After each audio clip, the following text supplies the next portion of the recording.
about to listen to the incomparable Win Twice Wrestling Podcast with your hosts, Scott and Holly. We always go over, brother, and that's the bottom line. Dig it? So, sit back, relax, and prepare to be entertained.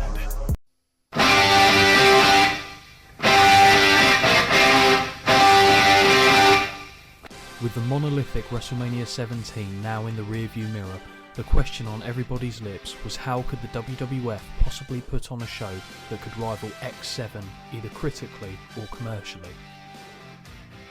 The answer? Icon versus Icon. Having not made his way over to the promotion when WCW was purchased by the WWF, instead choosing to wait out the duration of his lucrative contract, Hollywood Hulk Hogan was back on the scene. Opposing him was the People's Champion, The Rock. A match that few thought we would ever see was the star attraction for WrestleMania 18. Despite not appearing in a showcase of the Immortals for 9 years, the incredible crowd in the Skydome ensured that Hulkamania would get one of the greatest receptions in WrestleMania history. The originally planned bout was rumoured to be Hulk Hogan against Stone Cold, but due to the two conflicting egos and Austin's resentment toward Hulk Hogan for his time in WCW, an agreement could not be reached. Instead, Stone Cold will face off against Hogan's fellow NWO stablemate in Scott Hall, a man who, in his own right, had not appeared at a WrestleMania for 7 years since jumping to Ted Turner's organisation. Elsewhere on the card, and a match that would actually main event the show, Chris Jericho looked to defend the Undisputed Championship against the Royal Rumble winner, the returning Triple H. 2002 would prove to be the calm before the storm when it came to the all-conquering game. From one end of the card to the other, opening the show would be the WrestleMania debut of the whole effing show, Rob Van Dam, who would challenge Blackpool's own William Regal for the Intercontinental title. Olympic gold medalist Kurt Angle would pit his credentials against the Big Red Machine Kane in a real clash of styles. The featured attraction for the female competitors would see defending women's champion Jazz look to best two perennial fan favourites in Lita, as well as Toronto's very own Trish Stratus. Trish, being the patriot she is, adorned herself in her nation's colours for this event. The night wasn't all positives, however. On paper, the match between The Undertaker and Ric Flair should have been a real sight to behold. However, the rinse and repeat, chop and punch affair was less than palatable given the length of the encounter. With the storylines of the Attitude Era being heralded as cutting edge, perhaps the ashes of that creative fire were evident on this show, as the basis for the match between Edge and Booker T centred around a Japanese shampoo commercial. A continual theme throughout the show was the hardcore title match that originally featured Goldust taking on the defending champion and Season 1 winner of Tough Enough, Maven, but would soon devolve into featuring the likes of Spike Dudley, Crash Holly, Hurricane, Mighty Molly, Al Snow and Christian, with the conclusion not taking place until near the show's culmination. Overall, WrestleMania was a strong offering by the Federation, and in fact would be their last prior to their corporate change in name to the WWE. The 18th iteration would prove to be one of the most star-studded shows in the history of WrestleMania, but to say it was a masterpiece from start to finish would be more than a little misleading. Hello everyone and welcome back to episode 59 of the Win Twice Wrestling Podcast, and this is part 2 of WrestleMania 18 alongside your co-hosts Scott and Holly. Hey. Holly, I caught you off guard there because you were midway through a little gluck there, weren't you? Yeah, so very nice. Of water, to be clear. Yes. But let's not waste any time and go straight back into the action. So we just finished off with the abortion that was Undertaker and Ric Flair. We now go into, we head backstage. Thankfully, I say thankfully, how naive I was. Thankfully, we head backstage and away from the ring where we see Booker T standing in the interview area with Michael Cole. Yeah. Frosted tips. Yes. I will tell you what is more striking than Cole's frosted tips, and that is Booker T wearing a pair of glasses. Yeah.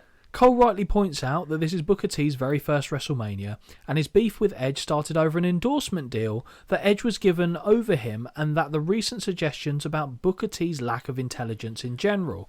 So, Holly, this feud, okay, was about a shampoo commercial in Japan. Yeah. And Booker T being a bit thick. Yeah. Great.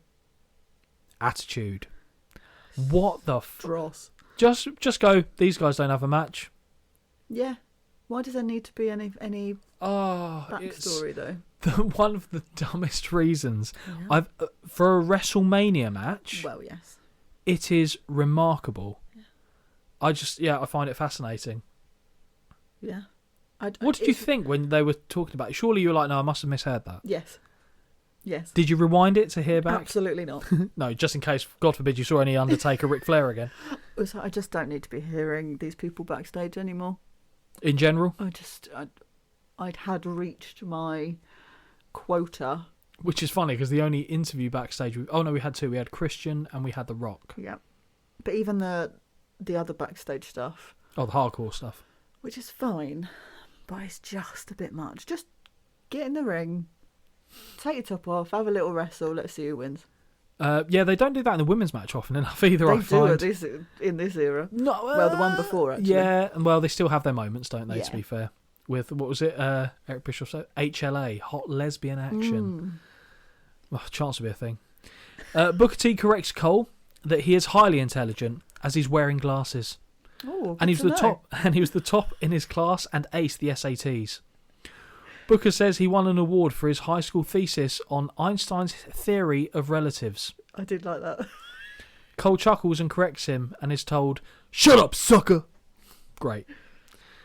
Booker declares that Edge isn't smarter than him, and he damn sure isn't as good looking as he is. T claims that... Thoughts? We know where my allegiance is. Yeah, for sure. Bug-eyed Edge. T claims that after tonight, Edge can endorse another product. The book of "I just got my ass whipped at WrestleMania by the 5-time WCW champion. Now can you dig that, sucker?" Lengthy title, must be a big cover. And a short book. Small font size. Well, yeah. More shots of CN Tower and the Sky Dome before we see the view from the Hard Rock Cafe inside the arena. And JR requests that someone bring him a cheeseburger. King mockingly responds, "Yeah, that's what you need. Another cheeseburger." Fine. Brilliant. Good. Yeah. Good. Makes me think of Jesse and Gorilla. Yes. Do you know what I'd like? Is more of them two ad-libbing or whatever than going backstage and talking to these people that can't... I'd rather that. I think it would wear on your patience more than you would expect. Probably. Because... I'm never happy. No... Women, right? Yeah. But no, like... Because too much of... Like, if they... Let's say they reversed Too much of a good thing. Or not even a good thing, just too much of that thing will just wear thin. So I think if we went back to them 5 or 6 times, you'd be like, oh, God. Oh, yeah. If it was all the time. Yeah, do you remember in... what was it? If you start something by saying, "Do you remember?" the answer will probably be no. The WCW Beach Blast show that we saw. That where they kept going rubbish. Where they kept going away to like the model shit that they were doing with Medusa and what have you, and like Jesse on commentary, and then the other commentary, and then the other commentary. That was the one that broke my little heart. That show. Where he looked like a Mongolian warlord. Oh. Yes, yeah, that's the one. Oh, Jesse, we love you, friend of the show, Jesse. So this match, is very much a just. Oh, you two guys don't have anything going on. Let's get something for you to do and put you on the card. Place filler. Mm-hmm. Interesting point, actually. There was a pre-show. Sorry, I did a phone point, so it wasn't a full finger point because I know you don't like a finger point. Fuck's sake, that was awful. In the pre-show, there was a match which featured someone who hasn't appeared in WrestleMania for a long time. And I believe it was a tag match. I can't remember exactly who was in it, so excuse me, but I know one of the people from each side. So Rikishi was on one side. Obviously, he's appeared in WrestleManias. Mr. Perfect was on the other side. Because he'd returned at the Royal Rumble that year, and it was a great return for a Royal Rumble. And he stayed there for a few months, then got the tin tack again, mainly for the Flight from Hell. Oh, yes. Because this is the year, by the way, to really date it, the night after WrestleMania, so the following night on Raw, someone made a debut. Right. The next big thing, Brock Lesnar. So the night after the show, Brock Lesnar hit the scene on the main roster. Nice. So it wasn't long after this where, I mean, on that same flight, Scott Hall was piss drunk, unsurprisingly. Sure.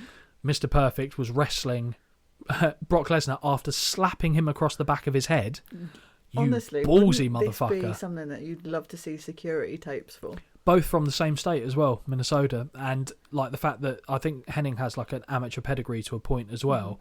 But yeah, Brock, no, don't fuck with Brock.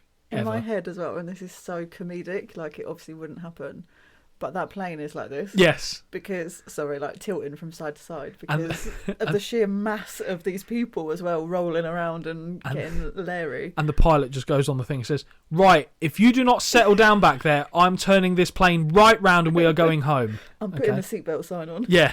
Bing bong. Oh, dear. But no, back to this match.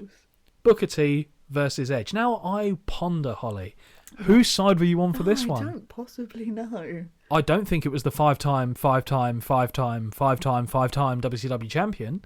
Sucker. Well, if you're no, I'm Edge, always Team Edge. In this particular iteration. Absolutely. Is this peak right Edge? Here. Right here, right now? Peak Edge. Yeah, his eyes were still kind of being contained by his skull at this point. It is weird though. He has got kind of like, they seem to be like protruding. Like it's, as he's getting older, he's losing a bit of collagen from the old face, yeah, which is making his eyes a little more protruding. Oh, bless him. Good wrestler though. Out first is Booker T in all black, and I forgot how good of a shape he was in at this time. Yeah. Damn impressive. Great physique. Very impressive. And Booker T is another person who you definitely wouldn't want to fuck with backstage. No. Did you hear about a particular fight he had backstage? Maybe. At one point? Enlighten me. A certain man by the name of Dave Bautista. Stop it. Had a fight with Booker T, and Booker T kicked the fucking shit out of him. Really? Yeah, don't fuck with Booker T. Again, that's something I'd like to see. Yeah, don't fuck with Booker T. Because Batista at this point was like a... Yeah, he was full on... Like blown up. Yeah. Huge, sweaty mess. But yeah, Booker T made short work of it. Wow, okay. Yeah. Booker T's... if you think about Booker T's background, so he and his brother... Well, I think they've like got 7 or 8 siblings. There's a load of them. And it was in a really rough area in Texas where like they had to deal with ridiculous levels of, not even just like kind of racial like tension, that kind of stuff, but just it was a tough environment in general. They weren't living in like a prosperous area. He went to jail. Okay. Yeah, so I think it was, I want to say, I could be wrong, so don't quote me on this, but I feel like it was something like armed robbery. Really? Yeah, and then realised in prison like this is no way to go about things. Came out, changed his life, went into wrestling with one of his brothers, Stevie Ray, and it's went from there to the levels that he achieved now. And I know you're going to look that up now, aren't you? Wow, to see. Yeah, he spent 5 years in prison for robbery. Yep. He was released on parole after 19 months. Mm-hmm. He was arrested in 87. Mm-hmm. He admitted he was guilty. Yep. Wow. Yeah. So That's to think insane. the lengths that he went to achieve, because he seems like such a fun-loving, down-to-earth, salt-of-the-earth type person. He robbed a Wendy's. Oh, that was it. Yeah. You freaking love a Wendy's, didn't you? I've had one in my life. It was good. You said it was better than a In-N-Out, though, didn't you? I've never had In-N-Out. Five Guys. Yeah, Five Guys is ridiculous. So I'm not even saying the quality of Five Guys is bad. Oh, right. Okay. We're now on burgers. Sorry, yes. Right, if we're talking about burgers, sure. Five Guys certainly isn't bad, but it's so overpriced for what it is. Yeah. And my thing is, and this is, again... I've never had one. First world problem. Okay, fine. But if you're having like a burger at home... Sure. Okay, you throw and I'm going to call it plastic cheese, and most people in the UK will know cheese. what I mean. Yeah, I love the fake slices cheese. Of like whatever it I is. love that. Yeah. It's not Senegal. Well, it's processed, quite. isn't it? So I'm trying to think of a way to explain it to listeners that aren't from the UK, but it's effectively like a slice of half soft cheese, but it's kind of, it retains its to me, shape. It's American cheese in a solidified form, because I think in America you can get the squeezy cheese. Yeah, it's like that. To me, it's like that, but hard. Yes, exactly. But it's like a square shaped. It Yeah. comes in like a plastic sleeve. You unpackage it and you pop it on a burger for a It's cheap burger. Great as a snack by itself. I have known other people to do that. Won't name names. My wife. I do all the time. Of course you do. But yeah, Five Guys, for the amount they charge for their burgers, so it's like over 12, 13, 14 quid for these burgers. Jesus. They put that cheese on. I'm thinking, no. I see. No, I'd do that shit at home. Give me a proper slice of something. Do you want a bit of brie? Not even brie, but just like Proper cheese. just a slice of, proper slice of, Okay. do that. For the price you're charging, Fair. it's fine. Like, it's not bad, but Fair enough. yeah, I just think it's overpriced. But Wendy's, very nice. Good to know. But yeah. So if anyone's listening, or if Wendy's want to sponsor us, where's the beef? Where's the beef? Like that old woman from, was it WrestleMania 1 or 2? Oh, come on. Where she's in the crowd and she's like, "Is it my turn?" Like, and she goes, "Where's the beef?" And she's like waving the microphone. Oh. Do you not remember this at all? No. Yeah, it was the "Where's the beef" lady, and she didn't. And she was like kind of saluting with the microphone, trying to say the line, so you couldn't hear shit. Very funny. Back to the match. Yes. We've taken many a segue on this match already. I didn't think we'd get this much material out of this one. We're hungry. Well, aren't we just? Got a lovely roast dinner later lined That's up. nice. Yes. Your favourite, Holly. Holly is happy. Why have I put that? Holly is happy now, though, as we get peak Edge with sodden long hair and his Rob Zombie entrance theme making his way to the ring. Thoughts, Holly? Perfect. Absolute perfection here. Would I be a bit bold saying that this is a contender for outfit of the night as well? Oh, would you? I think he'll be on there. You keep that thought until later. I will keep that thought till later as you scroll furiously through your notes on the phone. I've got too many notes for another match, so... No, that's we'll fine. I think that, I think he will be on there, but I don't know if he'll win. Edge is in his hometown, and JR rightly points out that the last time WrestleMania was here 12 years ago, Edge was a kid sat in the 6th row. Yes. And you've seen the picture of him with his long, very dry mullet. Of course I have. But Edge is allowed to be Canadian. Because he's a face. Yeah. And they're in Canada. With both men in the ring, they come close to a stare down and exchange a few words. They come close, sorry. I'm not saying they... Right, let me put my teeth back in. Say that like it's a properly structured sentence. So they come close together for a stare down and exchange a few words before circling one another as the bell sounds. And this is the first match that has gotten a proper start. Thank God. So it's fitting that it starts the second part of this review. Sign in the crowd. They are fighting over shampoo. Well, when you put it that way, it makes a mockery of this entire event, doesn't it? Very good. That's what... brilliant sign. A lock-up between the two, and they tussle for position against the ropes with Booker T getting the best of it. Teddy Long does his best Earl Hebner impression as he slides betwixt the two gentlemen to try and break them apart, which allows Booker to land a sneaky right hand. An exchange of strikes sees Edge get the better of it with a series of right forearms landing until Booker snatches on a side headlock. Push off, but Booker drops Edge with a shoulder tackle. Drop down and leapfrog by Edge, who just about scores with a drop kick. Missed swing from Booker, and Edge lands his modified facebuster before getting a 1 count off the pin that follows. You about to ask me something? No, it's just what you called it. I was like, modified facebuster. Yeah. It's like he half Nelsons him, jumps, and then flapjacks him, but it's a face, like, because he's driving him rather than letting the guy's body weight do it. I'm sure there's probably a correct term for it, but that's going to be as good as it gets for me for right now, at least. Whip reversal sees Edge caught and dumped sternum first over the top rope. Spinning leg lariat lands from Booker and he gets a 2 count. Clothesline sends Edge over the top to the floor and T follows in with a single axe handle to the back from the apron. Love an axe handle, don't we? No. Edge is back in the ring and Booker heads to the top rope where he scores with a missile drop kick that lands right in the face of the Canadian. Hook of the leg gets a near fall. Edge is backed into the corner and Booker scores with a knife edge chop. Right hands and a number of stomps before he threatens the referee. Edge reverses the position and scores with some rights of his own as well as a meaty chop. I'll be honest, I'm done with punches and chops for a while, guys. Let's change it up. Booker reverses another whip and drives Edge into the canvas hard with an Alabama slam. Cover gets a close near fall. Booker screams, "What?" at Teddy Long, which actually out loud sounded not bad. Because obviously it's the ref's fault. It always is. Of course. Surprised he didn't clothesline him like Taker did. Although that was no disqualification, so that would have ended this one quite poorly. Edge is up and knocks Booker's balance. Why do I keep doing all this unintentional alliteration that's really fucking me up? Oh my God. Which knocks his balance, crotching him on the top rope. Or as the note says, crocheting him on the top rope. Nice. Very different. I always write a dick guillotine. A dick guillotine. That is the punch of poetry right there. Thank you. There is no airs and graces. It does what it says on your Ron seal. Other brands are available. Does what it says on it. Exactly that. Yeah. Dick guillotine. Yeah. I forgot you said that. Is. That's how long it's been since we've done one of these. I forgot you did that. Booker finds a right hand blocked, and now Edge has joined him up top, where he connects with a messy Super Hurricane Rana that results in Booker flipping directly onto Edge's back. Both men are down, and the count begins.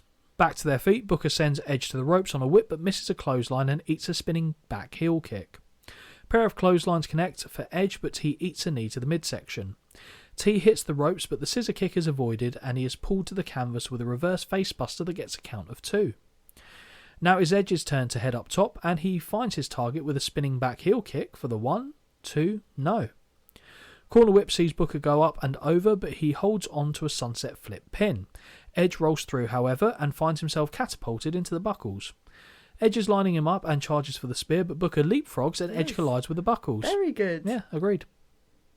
Jumping thrust kick connects, and Holly, Booker is feeling it as he looks at his hand. Will we see it? Yes. A spinner-rooney. Scissor kick finds the target, and we get the 1, 2, no. Edge kicks out.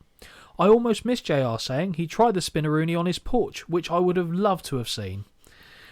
I think King says, well, why did you do it on the back porch? He said, I didn't want anyone to see it. Brilliant. Fair. Yeah. Book-in is blocked, and Edge arm drags his way free. JR confirms he tried the spinner-rooney on his back porch in order to not embarrass himself. This time, Edge does score with the spear, and we get the 1, 2, no. I'm pretty sure I hear Teddy Long say, get the shoulder up as he's coming down for the 3. Did you hear that as well? I actually did. Wow. I That's was impressive. listening. That's impressive. It's also, I tend to find with your specific watching habits, it's certain eras you pick up more on commentary. This era, you tune a lot of it out. But when it's Gorilla Monsoon and Jess, you actually pick up way more little bits and pieces than you otherwise would. That's strange, that. Do you think it's because there's, and I don't want to do them a disservice, but less going on in the ring. there we go. Yeah, 100%. Okay, cool. Fine. 100%. My little The Holly Hayes doesn't kick ADHD in. brain can't do 2 things at once. The Holly Hayes has got, if and when we ever yeah. get to do merchandise, Oh, the God. Holly Hayes has got to be a shirt. Stop it. That'd be great. Where are we here? Yep, get the shoulder up. Now Edge is feeling it, and he does the white guy version of the spinner-rooney, or an edge-a-rooney as JR calls it, but has to duck the jumping sidekick. Impaler DDT is avoided, but T misses another sidekick. This time the execution does score, and we get the 1, 2, 3. Edge is your winner by pinfall in the city of Toronto. Edge celebrates on the middle rope, and it is apparent he has taken a blow to the cheek as a shiner is starting to form. Holly, what do you think of this match? I'll be honest, I was a little bit disappointed. I think because the match, I mean, let's be clear, it was far superior to the match before it. Yep. But I think most things would have been. But considering who it was, I like both of these people. And I was like, oh, nice skill set, it'll be really good. But it was quite, again, I just wonder if they didn't have enough time together before it, maybe. I don't know, it just felt a bit rushed, a bit messy. But then they could have been told, hurry up. Something might have overrun. Flair and Taker, probably. Bloody assume so. I gave it 1.75 because it wasn't awful, but I expected better, I think. Yeah, I think it's because it felt like a nothing match. So I Yeah. think you go in condition to expect there to not be much worthwhile. And I think that proved to be the case because there was nothing fundamentally bad in there. I think there was one kind of half missed drop kick, but apart from that, there was nothing. Oh, and the Hurricane Runner where he lands on his back. But so Dave gave it 1.25. I agree with you. I think 1.75, which is why I smiled when you said it. Good. Not doing too badly with my scores today. No, you never do, to be fair. You know, apart from, I mean, well, technically we were both very far off with the Undertaker Ric Flair score. But that's absolute. But I think it was the match placement as well. And I'm going to say something about the Toronto crowd here because normally they're fantastic. I will bear in mind that the venue that they're in, but I remember 6 being pretty consistently loud. For this one, they are fairly quiet apart from one match. Later. And then they go quiet again. Yes. It's like they're saving their voices for that and one don't match. get me wrong, And it's worth it. it adds to that match For sure. tenfold. But I noticed throughout the card, there's a general apathy, I would say, to what's going in front of them. They're like, we're not really fussed. We just, like you said, it's like they're waiting for that match Yes. and they're saving up everything for that, which I don't know if it hurt the show more than I gave it credit for, to be honest, because Probably, like I said, this is a actually, 'cause- highlight show for me, but when I look at the individual matches, I'm like, it's okay, that's all right, that's shit, And that atmosphere shit. does add. I know we've Massively. watched some before where I've been like, actually, the match itself was okay, but the crowd reactions made it so much better. Which is why when you see the likes of the WWE now and the show they did in France, brilliant. Yeah, amazing. The show they had in the UK for Money in the Bank, brilliant. There are, look, the crowd can make or break a show, 100%. and had it not been for that match, it would have been interesting actually if that match wasn't on the card. If they would have been better paced and everything else would, like a high tide raises all ships. Like, Okay. so I don't know if it was a good or a bad thing, and I guess we'll never know because we We'll can't see the never know. comparison. Yeah. But interesting to think about nonetheless. Yeah, I think 1.75 is about right. The placement of it felt okay, and it actually works very well in terms of how we've broken our show down as Well, well, because it feels For us, like it worked nicely. it does, but it feels like an opening match, doesn't Yeah, it? It does actually. So I think that kind of was probably their intention. And do you know what? If it was an opener, I probably would have scored it higher. Fair enough. Purely because it also, I do think that matches before it impact my mood. Yeah, absolutely. So I've been pulled down to the absolute dregs by that monstrosity before it. So it would have to be outstanding To the claw next something one, back. To claw something back. So that's probably also plays a part. I'm going through the matches that we haven't yet seen. Oh, there's one I was a treat that I didn't know was coming. Okay, that's eluding my memory at the moment, but obviously we'll get to it. So, but before that, Holly, Yes. we head backstage Of course once more. we do. We now return backstage where the Hurricane is still sneaking about, trying to avoid detection until he's found by the coach. And I don't mean the transportation system. Oh. Coach calls his name and runs toward him as the superhero is posed, ready for action. Coach assures him he can relax as he only wants to ask him a question. With it being Hurricane's first WrestleMania, are the actions of the Hurricane with Godfather's hose really becoming of a superhero? Holy insinuation, Citizen Coach! How dare Coach question the integrity of the Hurricane? What's up with that? He is not a horror perv. I did not expect that.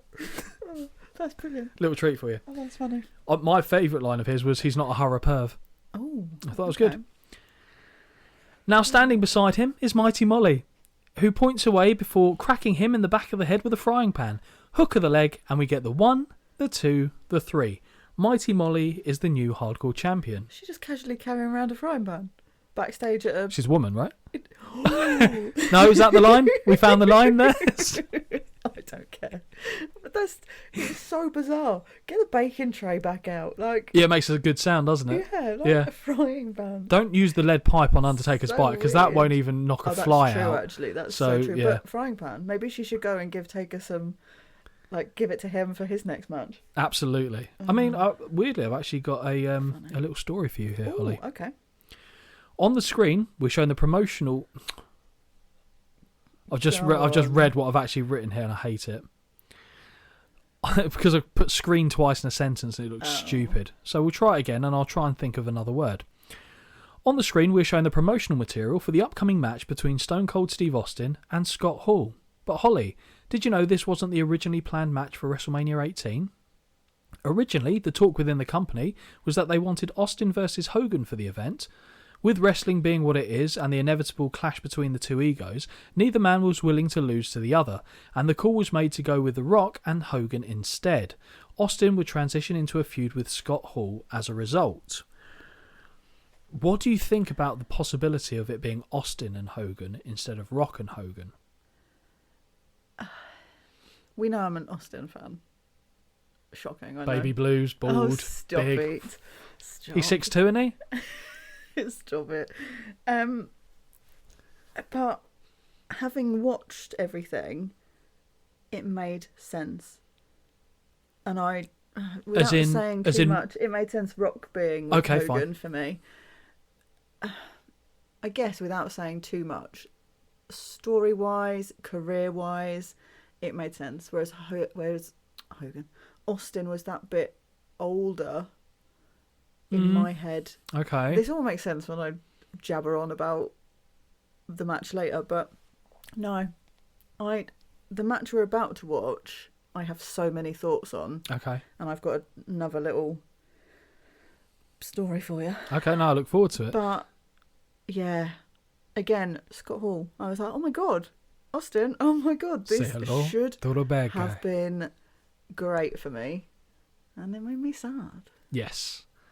And I think both play their part in that, yes, if I'm honest. Oh, yeah, for sure. I think it's a happy coincidence. Would I like to have seen Austin and Hogan? Yeah. Yeah. Would I rather have seen it than Hogan and Rock? No. Yeah, agreed. I just think the clash of styles and personalities, don't get me wrong, I think it would have been great. There'd have been some moments there like Austin flipping off Hogan. Oh, yeah. Hogan. How would the crowd have reacted? Would the crowd have gone fully behind Hogan, or would it have been more split? Because I think the fans were more willing to boo The Rock than they would have been Austin. Mm-hmm. I think, again, we won't know. But there's been so many little nuggets that have been dropped about a potential match between Austin. I mean, the ship has sailed. That's never going to happen now. But and there also, was a bit. I hope that ship has sailed. Yes, agreed. It's done. But I don't know if you ever saw the clip. I think it was around 2004. I think it. Well, no, it might have been after that actually. But it was. I think either Hogan had been inducted into the Hall of Fame, or he was inducting someone in, and Austin was being inducted. I think it was Austin being inducted, and he was the headline act. So they were all sat behind the people doing the speeches. And Austin, first thing he said was, sorry, I'm a bit late coming out here. He said, I was looking around in my bag backstage and I found a can of whoop-ass with Hulk Hogan's name on it. And he just looks back to him and Hogan's going. And I thought it was like, and this was after this. Yeah. Like a good few years after. And I thought, oh, it's good. And the crowd were like, yeah, like give it to us. They really wanted it. So on paper again, well, not on paper because it actually happened. The transition to Stone Cold versus Scott Hall. Yep. Does it feel, and it might not, does it feel like a waste of Stone Cold on WrestleMania? Yes, it does. Yeah. But, I'm really interested about your thoughts on this. I guess we'll get into it as we go into the actual, the story. Yeah. But anyway, so right, again, trying not to put the cart before the horse. A VT plays highlighting the story that led us to this match, and we hear the voice of Vince saying he's going to inject a lethal dose of poison in the WWF. Mel Phillips. No, the NWO. The faction would appear at No Way Out and cost Austin in his match before tagging him with spray paint. Austin holds Scott Hall as hostage in retaliation, and I'll be honest, that was great. Scott Hall looks a bit of a bitch in that situation. I don't know what they could have done there outside of it, but Scott Hall didn't come out great in that, but Austin came out looking like a super fucking dominant badass alpha, which again, just I don't know, the balance didn't feel right between these two. And give credit to Scott Hall, it's because he was basically went, I'll lose to Austin, I don't care, that's fine.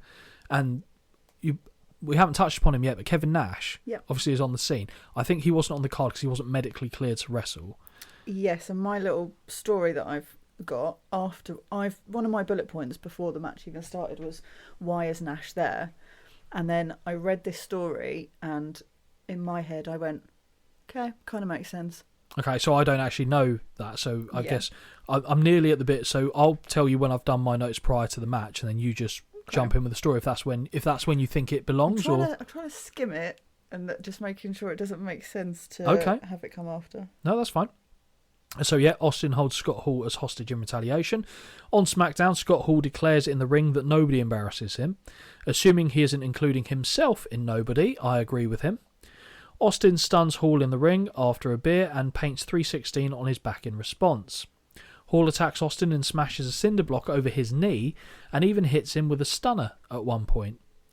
Scott hears from Stone Cold that he is the toughest SOB in the WWF. Prove it, Chico. He doesn't say Chico, but I just wanted him to say that. And that is my final note before we go into the match. Does it make sense to put your story in? No, I think because it does do it at the end. Detail a little bit about the match. Okay. Might as well just shove it in at the end. Fine. Not a problem. Yeah. Why, in God's name, Holly, is Stone Cold coming out to the ring first for this one? Yeah, don't understand that either. There's no title on the line. Nope. You bring out the NWO first, unless they think the NWO music's going to get a bigger reaction. Oh, and it's not. It's okay. It's not. It's all right. They kind of go. It's a bit long. Yeah, it is, but that's probably because Scott Hall's putting down his drink. To be fair to him, actually, and I'm sure I heard this. My story is a little bit linked, I think, to this. Okay, so he would heavily drink, and like I said, you cover all the details of it. This is just from me recollecting. He, at the shows he was at, he was never drunk at the shows until after his bit and stuff, like, you know, his in-ring stuff, whatever he was needed for was done. Then after, it's a different story. Travelling, it's a different story. But from what I understand, I think he might have only turned up drunk once at WWF before he got fired. But for the most part, for the in-ring bit and what he was doing on screen, he retained his professional composure. You might say something that completely flies in the face of that, because I know there are stories about him travelling where he was comatose. But yeah, it's to have him come out second. Yeah, I didn't really get it, if I'm honest. No. But just as a side note, they both look amazing. Yeah, good Nick. Physically delightful. Yes, physically delightful. That is a great name for a tag team, by the way, if anyone's looking for that. Physically delightful. So they're going to go against Pretty Deadly. No, they'll go against Lost Property, actually. Lost Property. You and Jamie. Me and Jamie, yeah. So what do you make of the gold trim on Austin's jacket, and how horny were you at the thought of Austin and Hall having a match? In my head, it plays out a lot differently. I bet it does. I bet it fucking does. Are you the ref by any chance? It's a jelly match. Yeah, I bet it is. Here comes the monochrome as Scott Hall swaggers his way down to the ring, and Holly, I can confirm that this is the last in-ring WrestleMania match for Mr. Hall. Yeah. As he gets a few yards down the entryway, he gives the signal to the top of the ramp, and after a moment, here comes Big Sexy. We see from the ring, Austin say, "What the fuck is that?" Yeah. As he asks the referee. I would do the voice, but I kind of buggered myself on a Randy one earlier, so... Okay. A Savage one. Oh, that's not even good. Nope. Macho Man one. There we go. Forcible entry. Yeah. You really enjoyed that bit, didn't you? That was a highlight. So yeah, if you missed part one, go back and listen to that. King asks if this is a handicap match, which JR says no, as far as he's aware. Only Hall makes his way into the ring, and it doesn't take long for Austin to duck past the ref and uncork big right hands in the corner to the sound of the bell. Only one match has started properly so far. Stone Cold begins stomping a mud hole, but falls just short of walking it dry on this occasion. Whip sends Hall to the ropes, and he is dropped with a back elbow. Only now does Hall take the toothpick out, which is nutty, but he still has his waistcoat on. Face first into the buckles goes the bad guy, and now he eats some Texas-sized chops. Hall throws the pick in the face of Stone Cold and fires off some strikes of his own. He misses a clothesline off a reverse whip and runs directly into a Thez press from Austin, who unloads with rapid-fire right hands.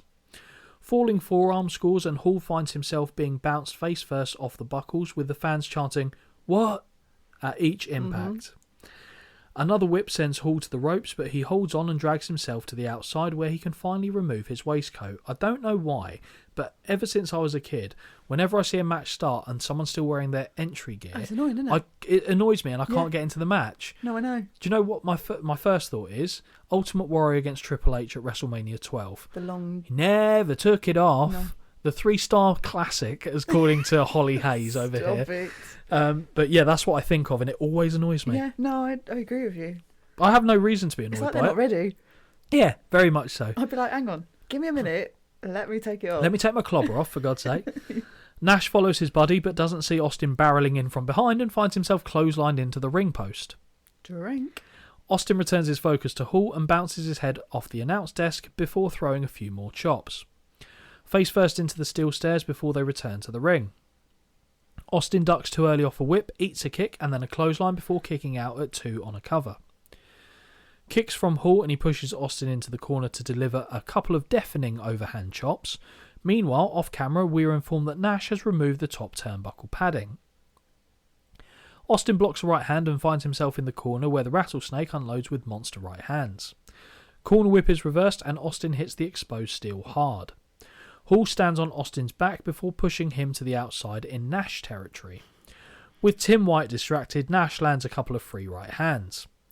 Hall exits the ring to retrieve Austin, where he scores with a pair of whipping corner clotheslines. Sack of shit connects from Hall, and this earns him a 2 count. Whip sees Austin look to counter a hip toss with one of his own, but is blocked and he gets levelled with a clothesline that leads to a near fall. Hall chokes Austin over the middle rope with his leg, and when he backs off, Nash lands another huge right hand from the floor behind the official's back.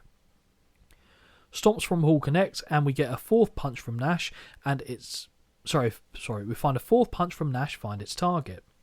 Whip reversal from Stone Cold, who connects with a spinebuster, and both men are down. Measured right hands for Hall find their mark with the... Oh, actually, again, I've made the mistake of assuming that I know who you're backing in this one. Oh, this was really hard. I bet it was.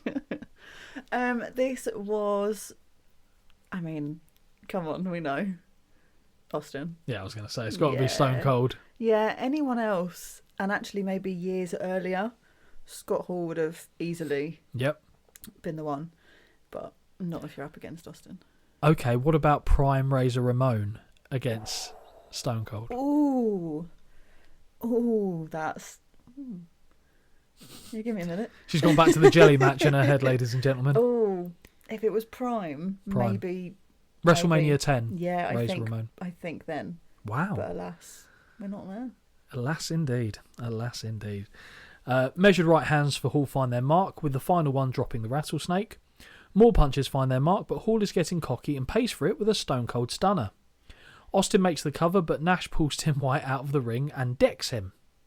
Big Sexy is in the ring and commences a beatdown of Stone Cold before instructing his fellow outsider to get a steel chair. Nash holds Austin in a full Nelson, but can't prevent him from kicking Hall in the gut or avoid the kick to the plums he takes right after. Stunner on Scott Hall. Stunner on Kevin Nash. Austin hooks the leg, but we have no official until Jack Doan comes sliding into the ring. 1, 2. Kevin Nash drops the elbow on the ref. He slides in so fast. I thought he was going to go out in the other and side. out the other side like a slip and slide. Yep. Kevin Nash drops the elbow on the ref. Big clothesline from Austin sends Nash over the top to the outside. Hall is lining up his man for the razor's edge, but instead finds himself backdropped over and out of the ring. A herd of zebras descend to the ring and instruct Kevin Nash to make his leave, which he does. Hall is staggering aimlessly on the floor until Austin meets him with right hands and returns him to the ring. Is it time for a third stunner? No. Hall shoves Austin sternum first into the exposed buckle before landing a stunner of his own. Here comes Tim White. 1, 2... No, Austin kicks out. Hall wants another stunner, but finds himself pushed into the exposed steel. He stumbles back out and Austin connects with a third stunner. Before Hall even hits the canvas, a fourth stunner lands, and he bounds into the air in such a ridiculous fashion that I decided to really enjoy. It's brilliant. Yeah. It's kind of so bad that it's good. Yep, agreed. Deep cover, and we get the 1, the 2, the 3. Stone Cold Steve Austin is your winner by pinfall. No sooner has the bell sounded, Austin is catching beers and toasting the 60+ thousand of Toronto. After 10 or 46 beers, Austin takes his leave and heads back up the ramp. Holly, what did you think of this match, and when are you going to put your story into play? Oh God, I didn't realise I had 2 stories. Oh wow, I'll really sit back now. Oh heck, I don't even remember what this second one is about. I guess we will discover together. It's so long. It's so long. I'm fine with it. I think it's not. No, genuinely, it's so long. Yeah, but is it good? Probably not. I don't know. Do I know it? I don't know. Well, Anyway, let's play our hands to it. Let me do my match analysis. My score. Yep. Which I've lost. Brilliant. Oh no! I can tell you what Big Dave scored it. You do that while I flick through. I've got too many stories. They've combined. So Big Dave gave this match a score of 1 out of 5. Oh, I found my note. I would go 1.25. Yeah. I think in general, I didn't care.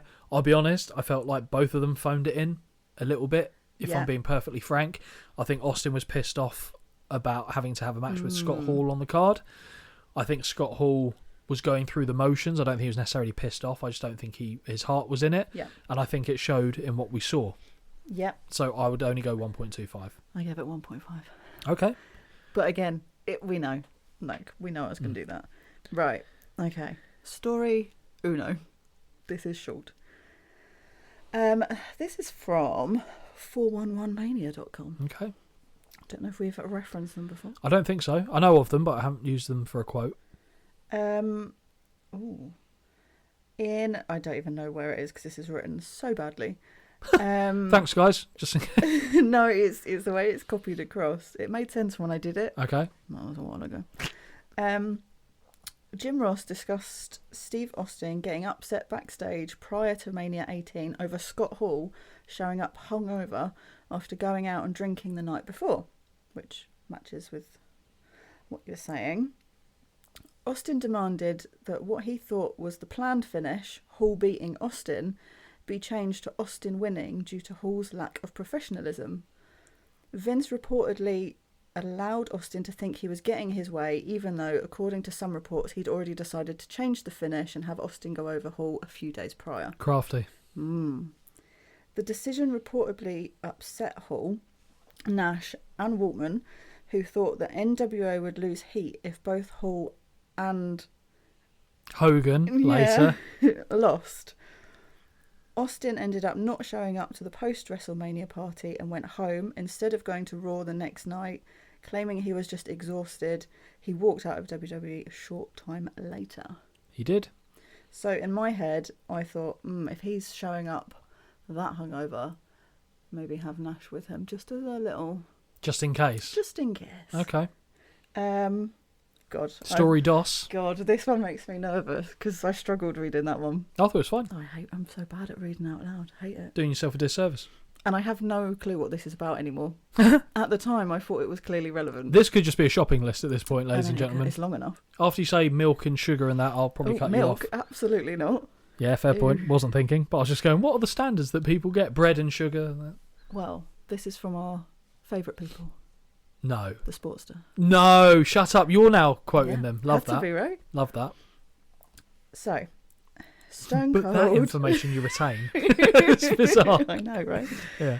Stone Cold and Scott Hall are apparently two of the most beloved superstars of all time, although they didn't cross paths all too often. Due to competing in WWE and WCW at different times, it took until 2002 for the pair to even embark on a feud with one another. On paper, and given the success both men had to that point, this was a dream rivalry. Okay. Unfortunately... Well, it was a wet dream rivalry for some, wasn't well, it? maybe. Unfortunately for the pair, on paper isn't reality, and when the feud actually took place, this rivalry was a complete flop and a failure, which is certainly a huge shame given the name value involved. Right. Okay. There's a lot of info in here. Okay, hit me with it. Hit me with your rhythm stick. Okay. Under the Razor Ramon persona, Scott Hall rose to prominence through the 90s. He's often regarded as one of the greatest names to have never won the championship, but he carved out a Hall of Fame-worthy career, regardless, with him being one of the greatest intercontinental champions of all time, Okay. in addition to having classic matches against the likes of Shawn Michaels and 1-2-3 Kid. There's a reason somewhere that this makes sense. In 96, Hall left WWE to join WCW, in which he and Kevin Nash became the Outsiders, helping to turn the tide of Monday Night Wars as they helped to form the NWO with Hogan. We know all of this. We do. I really feel like this is a pointless story, but... We'll find out. We'll let the started, people decide. So I finish. Yep. In 96... Unlike sex. God, forcible entry. Ah, shit. Carry on. In 96, Austin would make his way over to the WWE, with the pair not crossing paths in the few months in which they were both under the same umbrella. Austin would then rise to the top as the rivalry between him and Vince was the main competition to WCW versus NWO storyline. Once WWE bought WCW in 2001, several WCW talents were also brought back. This opened the door for never-before-seen dream matches with talent who fans never thought they would cross paths. One of these pairings now Scott Hall and Steve Austin, two opposing members of Monday Night Wars, entering a feud with one another. Unfortunately, it turned out to be severely underwhelming and far from the dream rivalry which was promised. Oh my god, this is so long. When the NWO arrived in WWE, the invasion angle was all but over, but that didn't stop the group from targeting the biggest names in the company with The Rock and Austin at the top. Yep. Initially, WWE planned for a major dream match between two of the biggest babyface draws of all time, Austin and Hogan. But due to an alleged clash of egos, it was The Rock who was chosen for that spot. Instead, Austin's bad blood rose specifically with Scott Hall. At the time, Austin had been moving back towards the babyface side, but he wasn't quite at the level he was prior to his heel turn. Agreed. The NWO's popularity also led to some strange face-heel dynamics in terms of the crowd reception. The feud between Austin and Hall played mostly second fiddle to that of Hogan and The Rock, with there also being some arguably goofy moments, such as the kidnapping and attempted attacks via a car, among other things between the pair. Their match at Mania 18 simply didn't feel very high profile, even with the two being massive names. Its rating on cagematch.net shows just how poorly received it was. Did it say what it actually scored it? No, and I'll be honest, this was so long, I didn't look. Hall was very much presented more like a sidekick to Hogan, so didn't 100%. quite hold the same star power he had previously. The match was placed in the mid-card, with Austin coming across very unmotivated and Hall not at the top of his game either due to various personal issues. Mm-hmm. It was a very quick match, around 9 minutes, with the only memorable point being Hall's selling of Austin's stunner. Thing of beauty. Either way, it felt like a big step down for Austin when it came to his high-profile history of WrestleMania matches. Over the next month or so, Hall and Austin would battle in singles matches and a few tag matches, but the feud had no substance and it wasn't overly enjoyable. It wouldn't be long until Hall was let go, with Austin's time as an in-ring performer coming to an end over the next year or so. At one point, this would have been a really good dream match, especially after Monday Night Wars. However, it turned out to not be the case. Yeah, that's pretty much, it's kind of everything we said. Yeah. You could tell that Austin was phoning it in. Agreed. Hall was going through the motions, whether by choice or by necessity. And I think it showed. I didn't care for that. I remember to the point where, actually, when I was thinking about the history, sorry, not the history, but when I was thinking about, our WrestleMania journey that we're going through, and I was thinking about the matches that were on this show, that one completely slipped my mind. Yeah. And to forget about an Austin Mania match is crazy. Isn't it? It's actually quite interesting as well, because they're saying how his in-ring career's coming to an end. He's on the next Mania show. Mm-hmm. Then doesn't appear again until the match with Kevin Owens. So in his full-time run, the next WrestleMania is his last. You give us and you taketh away. There will be many I need other to Stone get Cold used to shows. this. I know. I'll be honest, I mean, The Rock's not far off that either. Oh, that's a shame. The Rock's full-time career is probably also done after the next Mania, but he does have a match. When he goes into Hollywood, yeah. But he also has a match at WrestleMania 20. And then he kind of goes away until he comes back as the guest host when The Miz and John Cena have their thing. So yes, you're starting to see a lot of these people go away. But don't worry, we've got The Undertaker for many, many years to come. Randy Orton comes up and... 2 years. Yay. So he won't be on 19, but he's on 20. That's what I like to hear. And he might be in the same match as The Rock. Oh. There you go. Something to... with one of your other favourites as well, Ric Flair. God. Yeah. So we now go to WWF Access. Oh. With Stone Cold saluting at the top of the ramp, we transition to footage from the WWF Access event. They find a buxom lady to say how fun this is, and Edge says he wishes they had had something like this when he was a kid. Wonder why. Van Dam wishes he had enough time to walk around and check out all the cool things they have going on, but I don't think they sell bongs there. Trish is there to deliver a bit of satisfaction. Just take that in for a second, so to speak. Austin stands on a table because he does precisely what the fuck he wants, as a member of the events team holds on to the corner for dear life. Like, oh my God, what's he doing?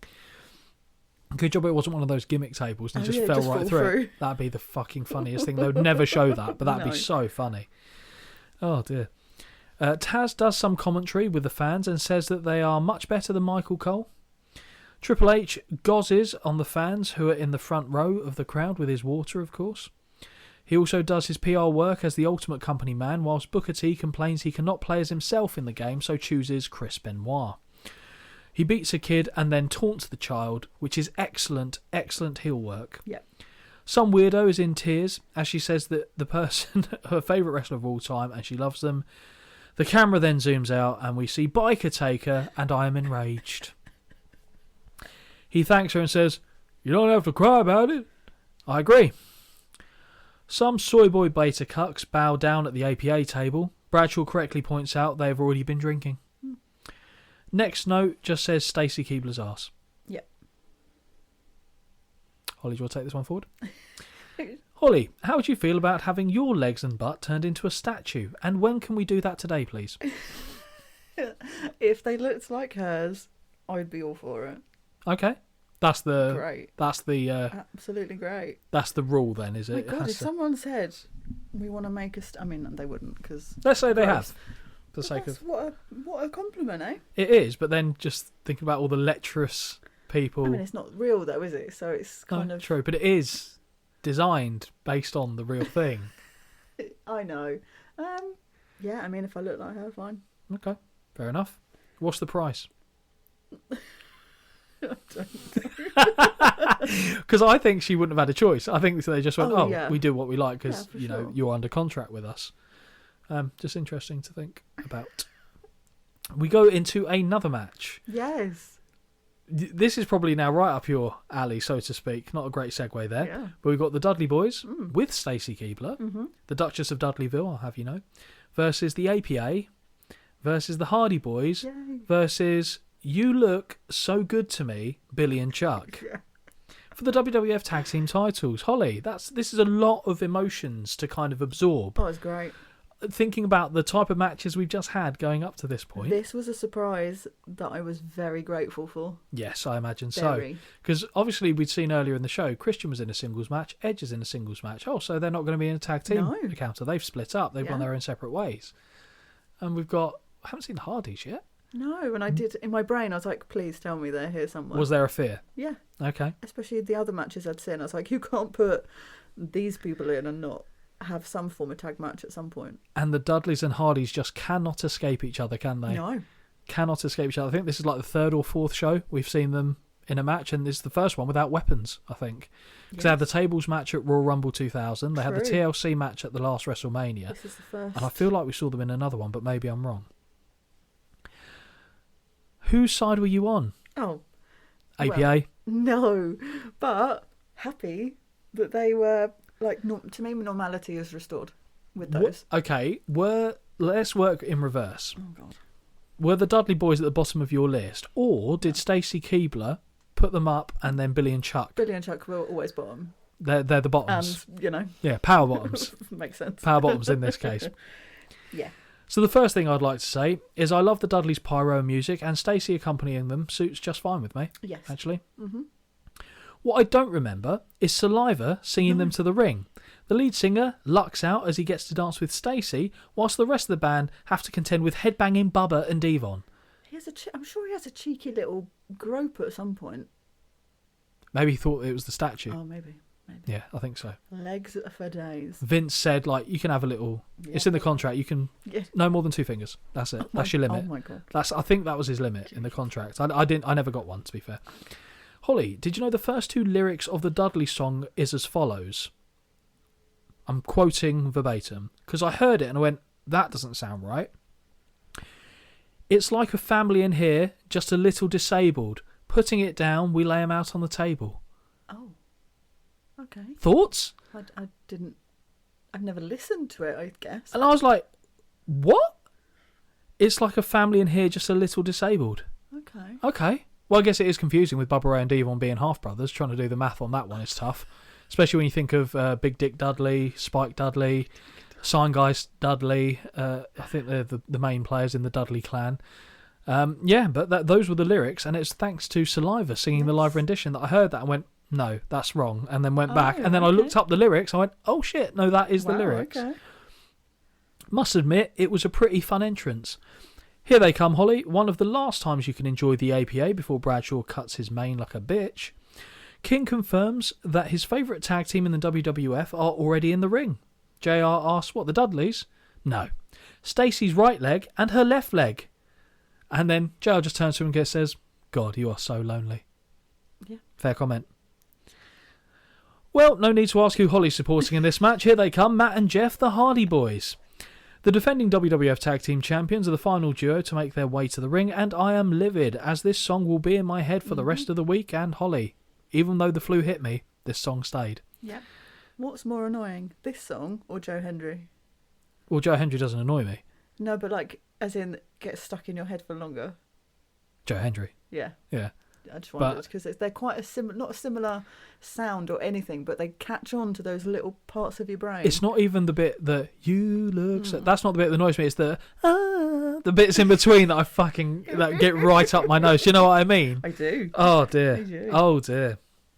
Okay, so the moment the champions slide into the ring, they're set upon by the APA, which means that Booker T and Edge are still the only match to have started as is expected. Or maybe I'm wrong for expecting it to start normally, but anyway. With Billy being thrown to the outside, the match begins with Bradshaw and Chuck, and the champion gets dropped to the canvas with a back elbow off a whip. Chuck manages to duck a clothesline off a second whip, but leaps right into the arms of Bradshaw, who catches him with ease. I should actually say, were you expecting this to be a good match? Yes. Okay. Billy hits the ring and manages to duck a big boot, whilst Bradshaw still has a hold of Chuck and drags him backwards to the canvas, allowing Chuck to land on top, but only for a count of 1. Classic Bradshaw spot with a bit of a twist on this one. Fine. This time the big boot from Bradshaw does land, and now he catches Chuck and propels him with a fall-away slam. That's so impressive. It will never not amaze me, that. Especially so impressive. knowing how big those guys are. Yeah, Chuck is, I think, 6'6", and Bradshaw just catches him, tosses him. Not even unsteady. No, but like I said, as much as I malign the Bradshaw of later years and some of his backstage stuff, I was fine with this Bradshaw. Not an issue at all. Back to just Bradshaw and Chuck, and the Texan is holding... No, he's not holding. And the Texan is unloading with heavy artillery before delivering a back suplex out of the corner. Farouk gets the tag and lands some punches as Bradshaw restrains Chuck. Corner whip sees Chuck bounce back out, and he levels Farouk with a clothesline as he looks to run in. Bubba screams for a tag, but Billy is already the legal man. As referee Nick Patrick is sent to keep Bradshaw at bay, Chuck stomps a mud hole in Farouk, which Billy now joins in on. Barehanded choke by Gunn, and when Farouk returns to his feet, a big right hand puts him on the canvas for a near fall. Gunn teases the Faymaster, but Farouk snatches him with a snap power slam. Very nice. Bradshaw gets the tag, and he shoulder tackles Gunn down to the canvas. Back elbow off a whip puts Gunn down again, and now Chuck gets dropped with a shoulder tackle as he looks to help out. DDT from Bradshaw gets a 2 count as Farouk and Chuck brawl across the ring. Billy lunges to make the tag to Devon, but sadly for the Dudley, he runs right into a double shoulder tackle from the APA. Bradshaw swings a punch at Bubba on the apron for good measure. Devon reverses a whip, and Bubba hits the ring, looking for a 3D on Bradshaw, but the big man kicks Devon as Bubba eats a spinebuster from Farouk. I like that too. Chuck and Farouk are now back at it on the outside, so to speak, and Chuck eats a spinebuster on the floor. Got to be unpleasant. Yeah. Back in the ring, and Billy whips Bradshaw into the buckles, but misses with the following charge, which clears the way for a clothesline from hell to land, turning Gunn inside out. When Bradshaw gets to his feet, he turns right into a 3D. Bubba knocks the Hardys off the apron as Devon covers Bradshaw for the 1, the 2, the 3. The APA have been eliminated. Did you think they'd be the first elimination? No. Got a second point here for you. Did you know it was an elimination match? Yes, I did. Actually. Okay, right. I might make a joke about that later. I paid attention. Good to note. I feel like almost all of the APA matches we've watched follow a similar formula. I don't know if you've noticed this. Go on. APA kick ass, APA take their eyes off the ball, APA lose the match. Yeah, you'd think they'd learn their lesson, wouldn't you? No, that's why they split up and Bradshaw got a haircut. Now Matt and Jeff get involved as they begin to open up fire on the Dudleys, and the girls in the crowd let themselves be heard, as does Holly at home. Double team back body drop on Bubba. Double team back elbow drops Devon, which is followed by the first... This is the sentence. Double team back elbow drops Devon, which is followed by the fist drop from Matt and the rolling senton from Jeff in unison. Interesting question for you, or a question at least. So Jeff is obviously the ideal, right? Of course. The name Jeff could be improved. Or you say it doesn't quite go with it. Like, my name's Jeff. Like, it doesn't seem to... That's all I think in my head of course you when I do. hear that name. But like... But it's him though, isn't it? I feel like he should have like a I don't know, Axel. Or, I don't know, some sort of name that kind of... But then, and again, like even Matt, it's a very basic, true. normal name, isn't it? But yeah. Matt and Jeff. Jeffrey, obviously being the full version. Covered by Jeff, gets an earful. Now Chuck is getting double teamed, and he is dropped with a double DDT that sees him do a handstand before lightly kissing the canvas with the top of his head and falling onto his back. Here we go. The Dudleys are up to their old tricks as they set up a table at ringside. Matt connects with a baseball slide drop kick to Devon, whilst Jeff scores with a slingshot crossbody on Bubba. Matt bounces Devon's face off the ring apron as Bubba and Jeff return to the ring. Corner boots from Jeff find their mark, but Bubba reverses the whip that sees Hardy run up the buckles and take flight with Whisper in the wind. Off comes Jeff's top, and we get a prolonged scream from the girls. It has apparently caught Stacey's attention too, as she is on the apron waving Jeff over. Okay. She hooks her camo shorts up her arse, and Jeff gives her a running spank that has her howling in pain, and I believe it. But, yeah, fine. Now he kisses her, forcible entry, and shoves her down to the floor, more forcible entry. They don't do courting like that anymore, Holly, am I right? Yeah. That's all you had to do back in the days. Hoik that up, running spank, turn round, kiss. I'm going wrong, clearly. Well, hey, I'll tell you what, I don't know, you'd catch some fishes. I don't know if they're the fishes you'd want to catch. Yeah, no. Jeff returns to Bubba and boots him in the gunt before sitting atop his shoulders to lay in right hands. In the corner, Billy has ascended to the top rope and scores with a doomsday device on Jeff before running and assaulting Matt. Forcible entry. And unawares, Billy walks directly backwards into a Bubba bomb. As Bubba Ray returns to his feet, he looks down and shouts, "Time to die, Jeff Hardy!" Bold. But then again, Kurt talked about shooting himself in the friggin' head earlier. His weapon of choice, a falling slap to the chest. Interesting fact for you, Holly. A falling slap to the chest kills on average 0 Americans per year. Not entirely sure what Bubba has gotten his hands on, some sort of scarf perhaps, but he begins choking Jeff with it before driving an elbow to the top of the head.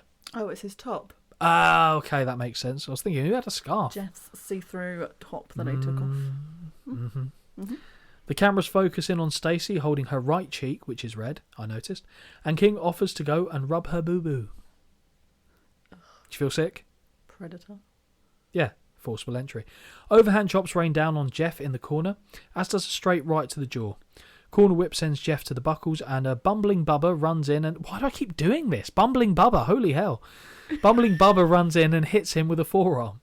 They revisit the spot with the corner whip, and this time Jeff remembers to get the boots up on the charge, and Devon completes his run on the apron to land a forearm. Whilst on the apron... Apron? Ooh, apron. Whilst on the apron as well, How Devon whips Jeff into the ropes, and Bubba tosses him into the air with a lovely back body drop. The cover gets a count of 2. Reverse chinlock applied by Bubba as Matt is cheering his brother on from the apron with support. Back on his feet, Jeff elbows free and unloads with right hands. Whip sends Bubba too close to Devon, who makes the blind tag. Bubba catches a kick from Jeff and spins him directly into a running clothesline from Devon. Near fall off the ensuing pin, just chaos at this point. Yep. In the corner, Devon goes mad with a flurry of right hands to the top of Jeff's head. Suplex is delivered, and this gets a near fall. Bubba tags back in as a frustrated Matt runs to the referee instead of over to help his brother, which is an interesting choice. Stupid. Jeff gets whipped hard to the buckles, which turns him upside down and leaves him hanging in the tree of woe. It's like what Matt did, just going back a bit, running to the ref is like, you seeing your brother getting his ass beat on the playground, and instead of going to help, you go, there's a teacher over there, I'll run to the teacher. Weak sauce. Oh. Weak sauce. I said it. Boots to the midsection from Bubba, who now stands on the groin of Jeff, but doesn't sing the Canadian national anthem, which throws me a bit, I'll be honest. Oh yeah, hands him in the tree of woe. Yeah, we already did that. Matt runs in and knocks Bubba over the top to the floor to give Jeff's dick a breather. No, who else likes to give Jeff's dick a breather? As the crowd begin clapping for Jeff, Bubba shouts at Devon to not let him make the tag, which he does by running and knocking Matt off the apron back first onto the stairs. Devon now tags in and chokes Jeff until the ref spots it and orders him to break the illegal hold. Jeff is whipped to the ropes and dropped with a spinning back elbow from Devon, who screams, "Who's the man?" when he returns to his feet. Okay, you apparently. Jeff reverses a whip but nearly finds himself in position for a reverse DDT, which he quickly reverses to connect with one of his own. Both men are down. Tag to Bubba and tag to Matt, the latter of whom levels Bubba with 2 clotheslines before connecting with a DDT. Back body drop to Devon, who looked to run interference, and he is thrown over the top to the floor. Shot to Billy on the apron. Chuck misses with a right hand and gets guillotined over the top rope. Bubba is back in play and hits a back suplex on Matt. He climbs the ropes and from the second rope throws himself skyward but misses with a back senton. Matt's turn and he connects with a leg drop from the same perch, which earns him a near fall. Bubba reverses a whip and delivers a body slam. Devon is instructed to head up top, which he does as the Dudleys are looking for a wad up. But no, Billy rushes across the apron and shoves Devon all the way down and through the table. The Dudley set up earlier. That looked nasty. That looked brutal. Going face first through it just didn't look right to me. Oh, it looks unbelievable. Moment of the match, I think. Bubba is pissed and he, not like Scott Hall, and he knocks Gunn off the apron. When he returns to Matt, he misses a wild clothesline and gets dropped with a twist of fate, followed by a swanton bomb from Jeff. Matt hooks the leg and we get the 1, the 2, the 3. The Dudleys have been eliminated, down to 2 teams.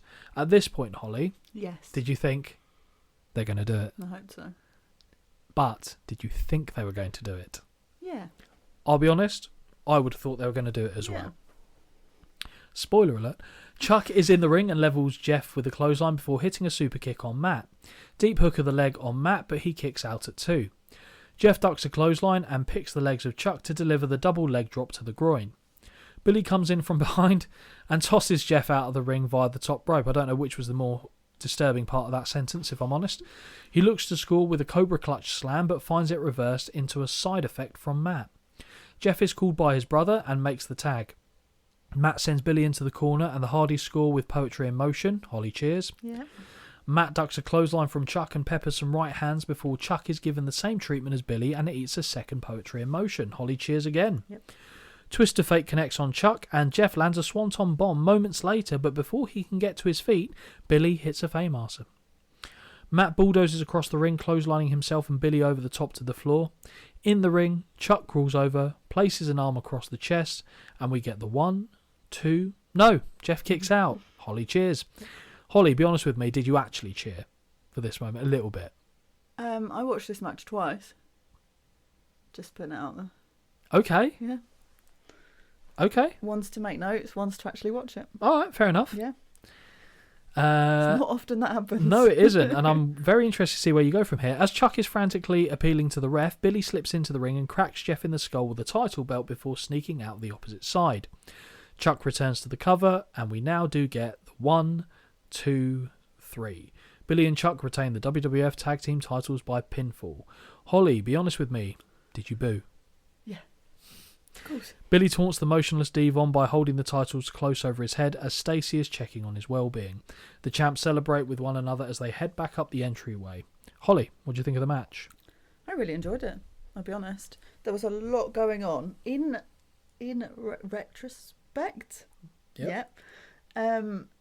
If all the other matches on the card thus far had have been better, would I have thought this was as good as I've put it? Oh, okay. Maybe not, but I bloody enjoyed this. 3.5. Okay. That's not as mad as I thought you were going to go. I thought you were going to say something worrying like 4 or... No, 3.5. There was a lot going on. It was good content.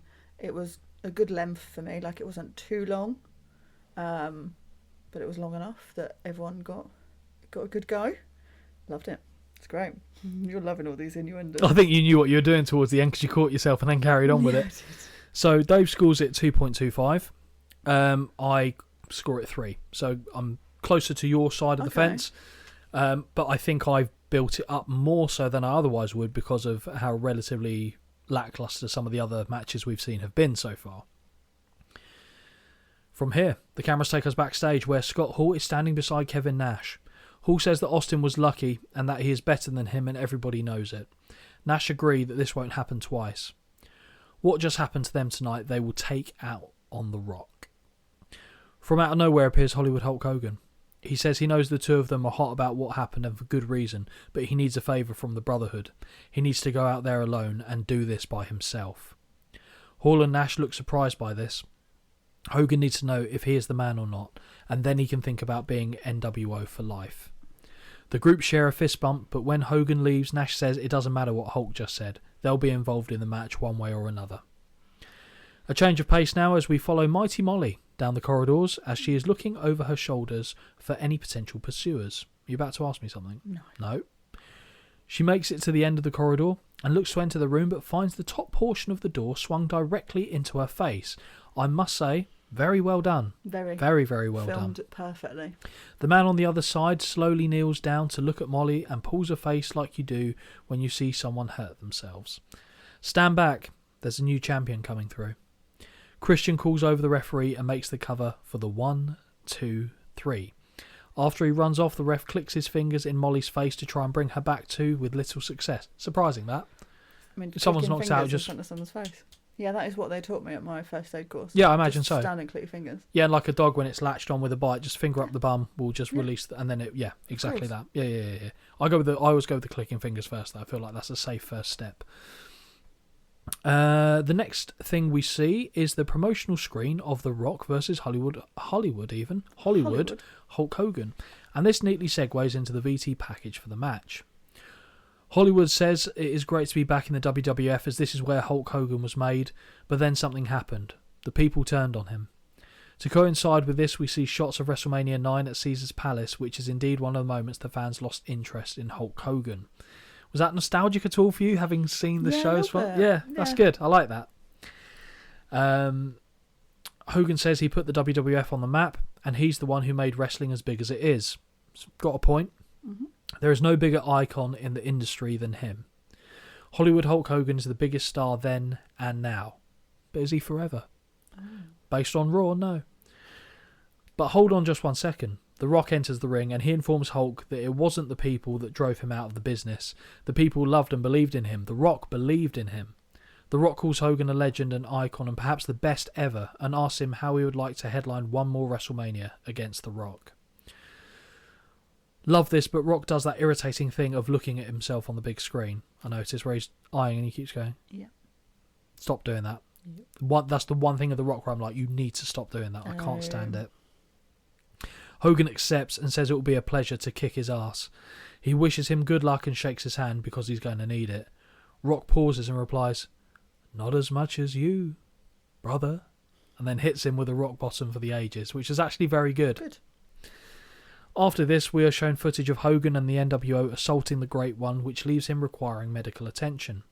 When loaded into the ambulance, one of Holly's favourite spots in all of wrestling, Hogan is depicted entering a truck and T-boning it, so trying to kill The Rock. Yep, fair enough. Be an interesting WrestleMania match.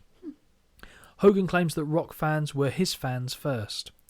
Rock says Hogan can beat him in a tag match, hit him in the back of the head with a hammer, try to end his career, but that won't stop Rock from whipping his candy ass at WrestleMania. The VT ends with a stare down between the two men before the footage flickers to monochrome and the NWO music begins to play. So now this is interesting to me. Yes. Why do we have Stone Cold come out first for the NWO to come out second in Scott Hall, but then have Hollywood Hulk Hogan come out first for The Rock to come out second? Were you surprised by that? Yes. I was a little bit. Mm-hmm. But the match, The Rock versus Hollywood Hulk Hogan. Holly, where were your allegiances for this one? Hogan. Yeah. Has to be. It has to be. I had such, not a low expectation of this match, but I was like, I've seen many a Hogan match now. I know what, and we've not battled, but we know my thoughts on The Rock and his wrestling. So it's not like I was expecting amazing, what a manoeuvre. Yeah, what a manoeuvre. Do you know what I mean? Like, I wasn't expecting that at all. So I did have a low expectation of this match coming in, but I had to be Team Hogan. Yeah. Had to. Rock still doesn't hit for me yet. But we've also seen a lot more Hogan matches during this than we have The Rock. That's probably also why the allegiance is where it is. Because you've got a stronger allegiance with Hulk Hogan, having seen more of him. Okay, and we know all I'm waiting for. No. No. And I think we get one in this. Okay. So, The Rock versus Hollywood Hulk Hogan. Big match. Feels massive. Making his way to the ring, strumming the air guitar, wearing 400 feather boas, is Hollywood Hulk Hogan. Already a very good reception for the heel Hogan, who busts out another air guitar solo performance at the end of the entryway. JR and King are waxing lyrical about the importance of this match and how it is a clash of eras. This is compared to Mike Tyson fighting Muhammad Ali. Fair point. In the ring, Hogan tears the top off and the crowd erupts. Deafening Hogan chant is given voice, and he takes a moment to take it all in. Before, if you smell what the Rock is cooking. After the initial wave of cheers, you can hear some boos seep into the overall noise. Rock looks all business as he marches his way down to the ring to ascend the second rope and raise his arm. The two men are standing in the ring, staring at one another. Rock wide-eyed as Hogan points to the fans and then at himself, declaring the fans are for him. The Hogan chant is astonishing, but you can hear the odd Rocky chant amongst them. The two come face to face as the crowd are unglued. JR rightly calls this a WrestleMania moment, and both men look in opposite directions at the fans to take it all in. Incredible stuff. Got something interesting here for you, and I can't remember if I mentioned it later, but the way this match unfolded was not how they originally intended it to go. Okay. They thought Hulk Hogan would get a decent reception, but they did not think it would be that good of a reception, and that The Rock would get the opposite. Oh. So in the ring, when they were having this stare down, I think it was around this time, they made the decision, we need to change up what we're doing here to work to what the crowd are giving us. Yes. And I think Hogan was the one, from what I understand, I think The Rock even said this, that Hogan made that decision to, let's switch this up. We need to do this differently. And they did. So it'd have been interesting to see what would have happened otherwise. My other question, my only question that I was going to ask you at this point, were you surprised that this match came now? Oh, 100%. To me, this should have been the last match on the event. I agree. Many other people agree. And we'll get to that later. Oh, okay. I think it's so tough to go on after this. And the fact that there's still 2 matches after this. Yeah. And, they are what they are. But this feels like that if we're doing the Holly W... This is a peak. If we're doing the Holly W... Although, funnily enough, the only match that you've kind of put on a high as well was the one that came before it. So it doesn't even quite... Yeah. I mean, I guess yours has been like a tick. Because it was good, really low, or it's a V, I guess. I guess so, yeah. And then we... Oh, yeah, but then it does... Yeah, Yeah, I guess. Yeah, it's not quite a W. It's like a FTSE 100 little graph. FTSE 100 little graph. There you go. And you said that she brings nothing to the table. Who said that? You did. Oh. Who said that? The guy says you only know The Rock. Good job with calling a Rock match. Yeah, true. The only one I know in this. Exactly. And yet you still sided with Hogan. Baffling. Baffling stuff. Now the trash talking begins as the referee separates them. Bell sounds and they lock up.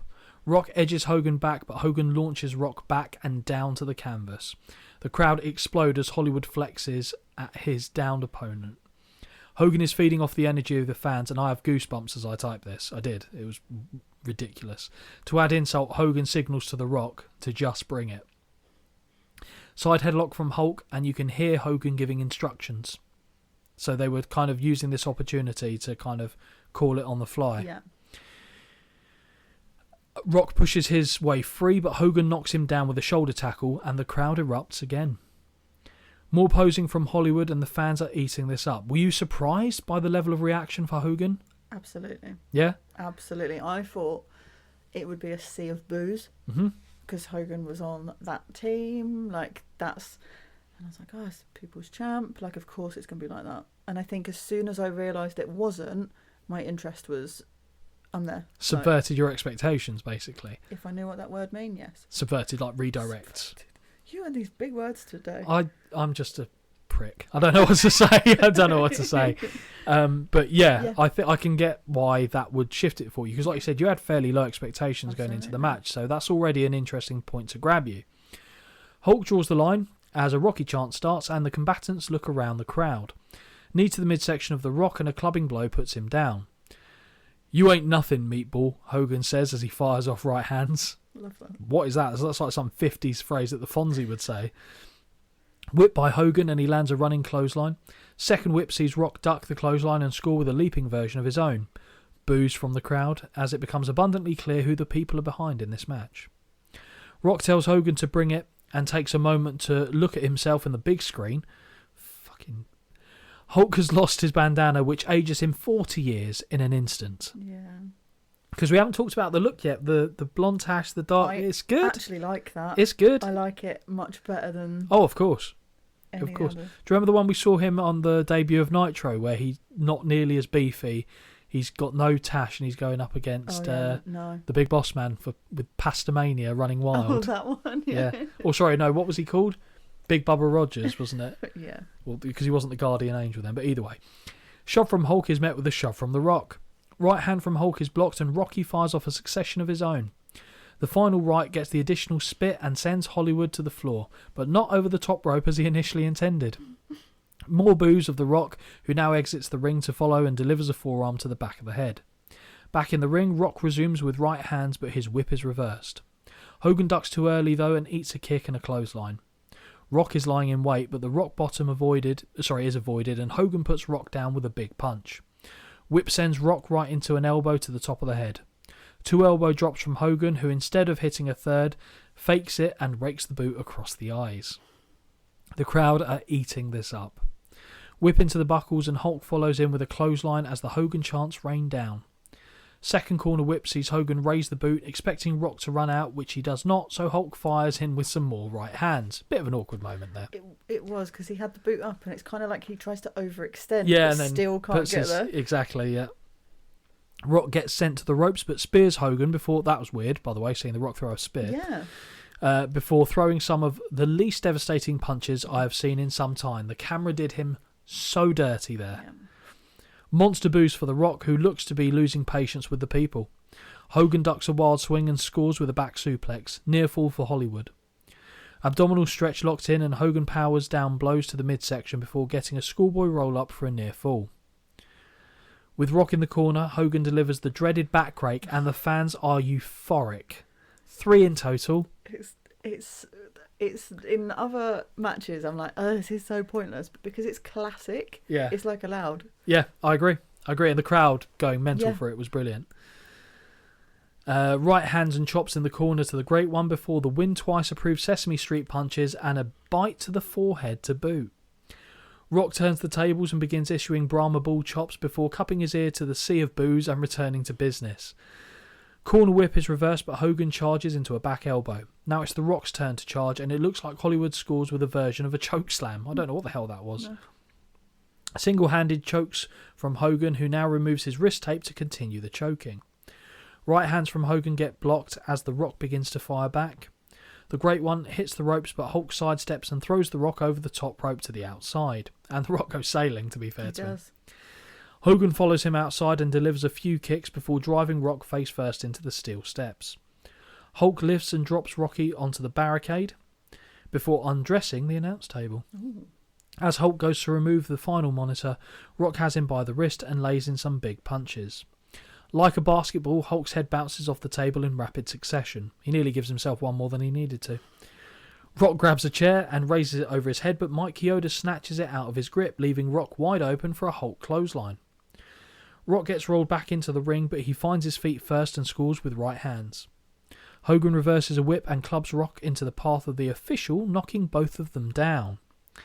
Punches from Hogan, but his whip is reversed and Rock scores with a spine buster to a wave of boos. Both men are down for a moment, but when they return to their feet, Rock picks the legs and applies the worst Scorpion Deathlock. I swear each one gets worse than the one before. Yeah. Hogan is shaking his head and tries to power out. No luck. He crawls to the ropes, but there's no ref to break the hold, and Rock drags him away, where we see Hogan tap in submission. That's big. Isn't it? Seeing him tap. Isn't it? Mm-hmm. Rock breaks the hold of his own volition and walks over to the ref to kick him awake. Better than clicking him fingers in front of him, I guess. When that doesn't work, he yanks him by the arm. That looked brutal. Yeah, it did. Rocky sucks. Rocky sucks. Make no mistake about it, Rock is a heel now. He returns to Hulk, who delivers a hellacious low blow and drives him into the canvas with a rock bottom. Mike Chioda crawls over to count the cover, and we get the 1, 2, no. Before I go any further, Yes. did you actually think Hogan was going to win then? Because you said you backed Hogan. I backed him, But the more I watched it, the more my mind kind of understood what this was. Yeah. Okay. Hmm? I said, okay, sure. Oh, okay. Yeah, I think I understood what it was. Well, I feel like you don't want to say it until the end of the Well, match. no, 'cause So otherwise it throws me off kilter. no, that's fine. I think at this point I was a bit like, I don't care who wins. Okay. I like it. Okay. I didn't really care. Fine. Hollywood means business as he removes his weightlifting belt and whips The Rock across the back like a government mule 3 times. Ooh. Hogan wraps his fist with it and sends Rock to the ropes, and he ducks the blow and connects with a DDT. Rock has an evil look in his eye as he grabs the belt from the canvas. It's Hogan's turn to taste the leather. That sounds threatening. As the lashes come down entry. from up on high. Forcible entry indeed. Hulk is in pain and he returns to his feet and he staggers into a rock bottom. Hook of the leg and we get the 1, 2, no. Hogan is up and he's shaking his head. This Rock guy is was stunned. happy here. Right hand. Right hand. You! The finger wag. Spat on right hand is blocked and Hulk fires back. Whip off the ropes and the big boot connects. Leg drop lands and we get the 1, the 2, no. This might be one of the loudest crowds I can ever recall hearing. It sounds as though every man, woman and child are fully invested and hinge on every single moment unfolding before them. Hulk could not believe it, much like The Rock earlier. More right hands score and a second big boot puts The Rock down, but the leg drop finds no water in the pool. Rock is on his feet and connects with the second rock bottom as the fans try to boo him out of the building. Rock isn't done. He picks Hulk up and delivers his third rock bottom of the night. Kip up by the Great One, and you can sense it, the most electrifying move in sports entertainment. The people's elbow scores, hook of the leg, and finally we get the 1, 2, 3.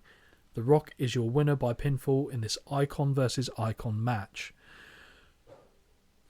2 manias for Hogan in this building, and 2 losses. Interesting. JR says this is a match for the ages and it lived up to the hype, more so if King is to be believed.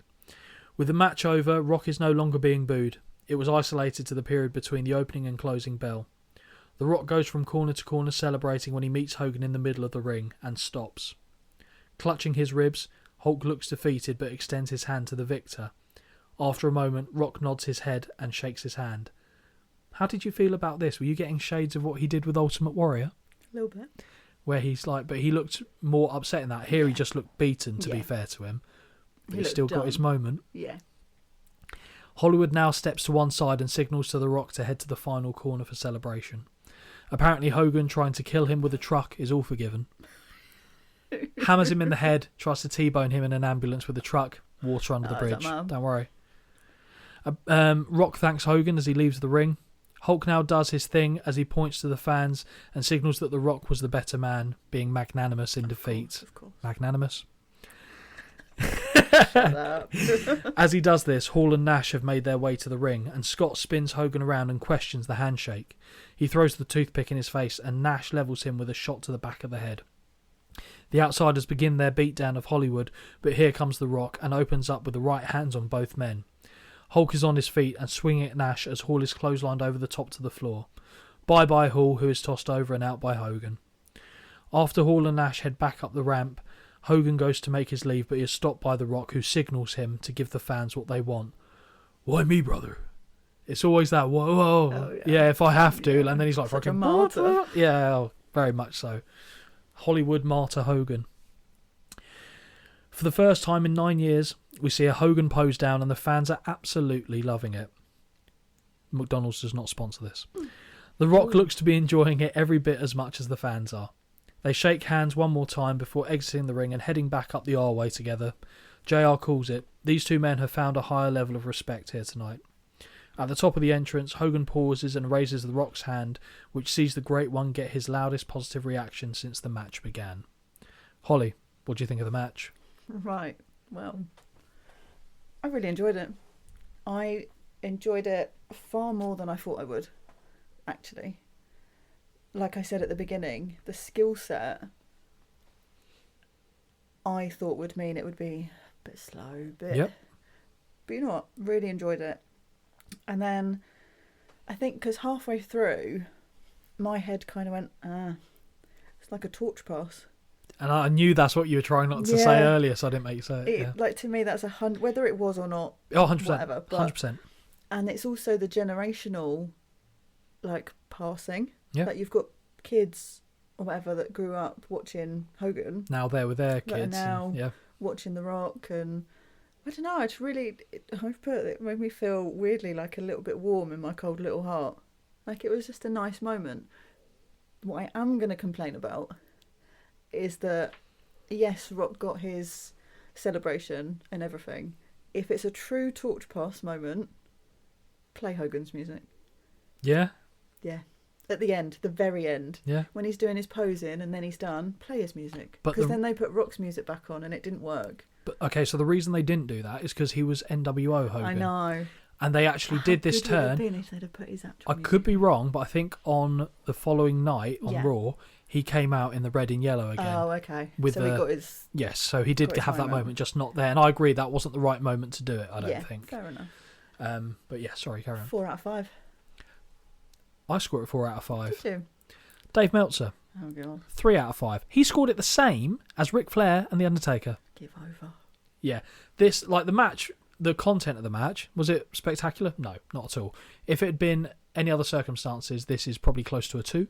Yes. But with everything factored in, the crowd reaction, the people involved, the electricity, for lack of a better term, in the air, 4 stars. You could cut the electricity. This, and I know this to be a fact, so I've spoken to him about it, is one of Jamie's all-time favourite matches. Yeah. Yep. So we can discuss that next Sunday. But yes, he loves this match to bits. Good. And I agree with him. Yeah. He probably scores it higher than me, but I think 4 stars is, absolutely serviceable. It surprised me. Yes, I hoped you would like it. I thought if there's anything on this card that's going to grab you, it will be this. Yeah. And rightly so. Rightly so, to be fair. We briefly head back to New York, and more specifically Times Square, where we see The Big Show picking up a child in the WWF establishment and screams, WrestleMania! Woo! Oh dear. Can't imagine he's thrilled sitting this one out. I'm alright with it.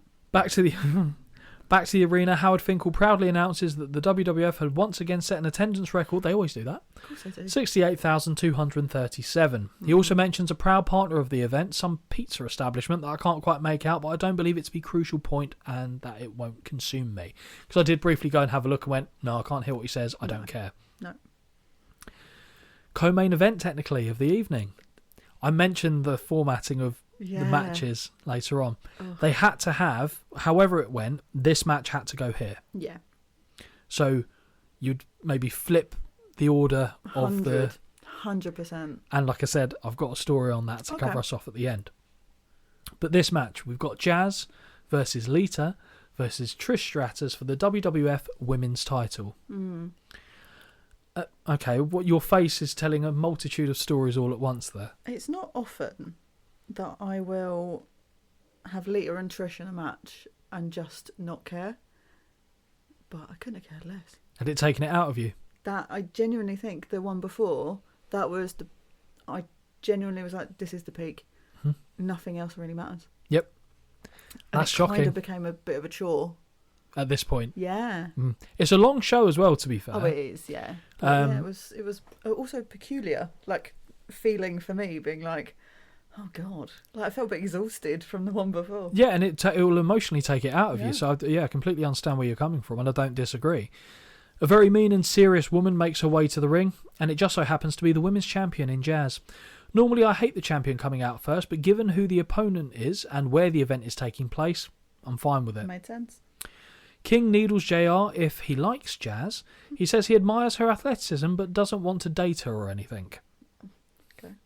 Don't think you'd have a choice if she wanted to date you. Forcible entry. My God!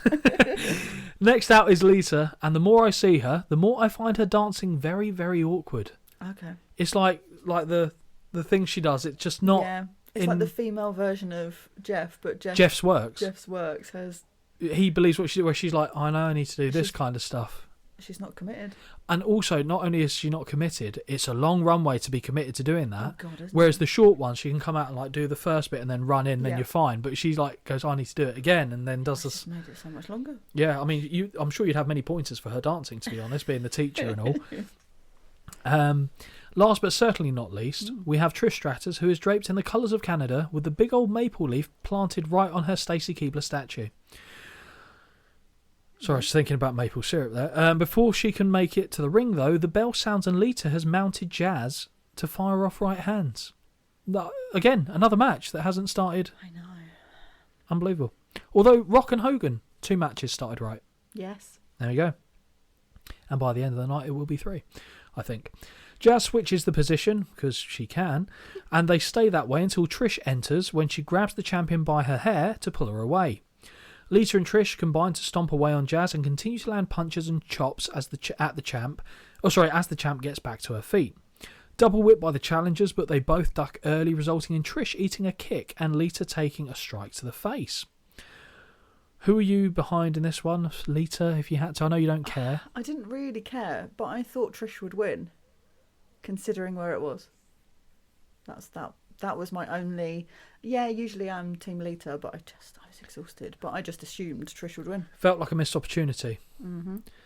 Weirdly, I just got a message from Jamie, said maybe one to talk about next weekend, which is really weird. All right. Talking about the fact that I said how I have something to talk about with him next weekend. Yeah. I said just getting back into the habit of like doing the recording and research stuff is interesting. Oh, maybe something to talk about next weekend. All right. Fair enough. There you go. So that's real time, Jamie. So that's the exact moment your message came through when you get to this show. Flurry of forearms from Trish land on Jazz, but she is stopped in her tracks with a thumb to the eye. Trish finds her legs picked and Jazz applies a single-legged crab. It isn't for long as she breaks the hold to turn her attention to Lita, who she lifts up from behind, having underhooked the arms and dropping her on her face. Leg drop follows and we get a near fall. Butterfly suplex on Lita scores and Trish eats a thrust kick to the face, sending her between the ropes to the floor. Jazz returns her attention to Lita, but the challenger monkey rolls through and uncorks some right hands from the mount. Jazz reverses a whip, but Lita still scores with a satellite head scissors before sending Jazz sternum first into the buckles. Blue Thunder Bomb, or pretty much near enough there, scores and a modified mummy pin gets a 2 count. Rake of the eyes by the champion and she lifts Lita to drop her on the top rope. Now Jazz puts Lita up top before joining her and looking to deliver a superplex. Trish runs in from behind and puts Jazz on her shoulders in the electric chair position, which I was going to ask you about and thought not at this stage of the show, Scott. On electric chair position, but one right hand to the face from the champion sees her land on her feet.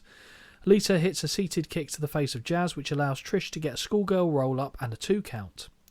Lita picks her spot and scores with a crossbody on Stratus, but Trish rolls through into the cover and we get another near fall. Jazz punches Trish down to the canvas, but eats a chin breaker from Lita and a clothesline. Chick kick finds the mark for Trish and she quickly follows with a running bulldog. Pin attempt is broken up by Jazz, who hits a leaping splash on Lita and gets a near fall. Wild swing from Trish is ducked and Jazz hooks her up and connects with a fisherman buster, which is very nice.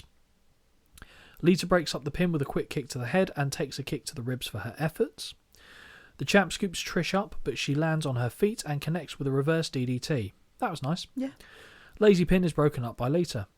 Now Trish and Lita go face to face, only to be in unison, turned and decked by the champion with forearm shots.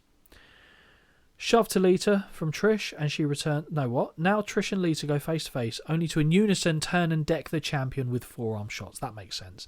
Shove to Lita from Trish and she returns fire with a slap. Now the two women exchange big blows, which Lita gets the better of. Stratus is sent off the ropes and goes for a wild ride on the back body drop that follows. Twist of fate on Trish, but no. Lita stops to try the same on Jazz, which lands. Sloppy body slam on Trish follows, and an even sloppier attempt at a top removal from Lita. How did she... she struggled with so much. Yeah. She climbs to the top, but overshoots the moonsault and only connects with the knees of Trish, which can't have felt good. Nope. Don't you dare be hurting Trish. Schoolgirl roll-up from Trish gets a close 2 count. Big knife edge chops lands from Stratus, but she finds her corner whip reversed. She blocks the impact, turns around and then gives a diving headbutt to Lita that puts both women down. Jazz is back on her feet but is countered into a backslide pin from Trish that gets 2. Clothesline from the champion levels Stratus, but she charges too hastily to Lita, who elevates her over the top to the floor. Trish is elevated for a back suplex but just about lands on her feet and is now looking for stratisfaction. But no. Lita counters her by shoving her into the buckles, and Trish massively twists her knee, which the crowd rightly react to. That looked nasty. It did. Lita climbs to the top rope, but Trish is up from behind and crotches her, I should say. Jazz nails Trish with a blow from behind that sends her off the apron, and now she has her hands on Lita. Super Fisherman Buster scores, and we get the 1, 2, 3. Jazz retains the WWF Women's title by pinfall. The crowd could not have been more dead if they tried. Yep. That's got to be sad for Trish. She got a nice reaction when she came out, and then that was it. Yeah. Holly, what do you think of the match? What do you score it? 1. 1 out of 5. It has to be after what came before it. Yep. And also the content wasn't, to me, it just didn't give either. No, it was I agree. A bit sloppy. I just didn't care. I would give it 0.75. Yeah. So a little bit less than you. Dave, -1. Bit harsh, actually, I think that. Yeah. I don't think that's justified, especially if you think Undertaker and Rick. No. Well, it's funny because it doesn't matter. It's one man's opinion. Yeah, of course. But when you hear something that's so different from you, it's like, hang on, what? What were Yeah. you watching? But that is the co-main event. They give 0 camera time to Jazz and instead head backstage where Christian looks to be leaving the building, celebrating as still holding the Hardcore Championship. He kisses the title before spitting because that is gross. No. He throws his gear bag into the back of a car and pauses to marvel at the belt before getting in the back seat. From behind, Maven pulls Christian down in a schoolboy pin and gets the 1, 2, 3. Maven is once again the Hardcore Champion, so I guess you got your wish, Holly. Yeah. Not only does Maven steal Christian's cab, he also steals the bag he threw in the back of the car and drives off as the former champion has a mini temper tantrum. Back into the arena, we now get the on-screen promotional versus graphic for the main event as Howard Finkel announces the challenger is making his way to the ring. We've kind of, well, you certainly have already suggested it before, Yes. but this feels such an afterthought. Yeah. And when you actually take it in its own little bubble, Triple H returning from a 9-month, 8-month, whatever it was, injury layoff, wins the Rumble, comes back to win the title, etc. There's a story there. Yeah. Yeah, it doesn't feel like it matters. Should be massive, and it's not.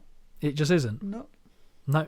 And this is before the reign of fear that Triple H had going into 2002, 3, 4, that kind of time frame. But yeah, Triple H versus Chris Jericho with Stephanie McMahon for the WWF Undisputed Championship. You must have, even though you said it was a chore at this point in the show, just because of, various factors, you must have had some thoughts that this was going to be a good match. Or... Yeah, considering who's in it, yes. I did think, this... At least that's something. Lift me out of... The doldrums that you're in. Yep. Yeah. Doldrums.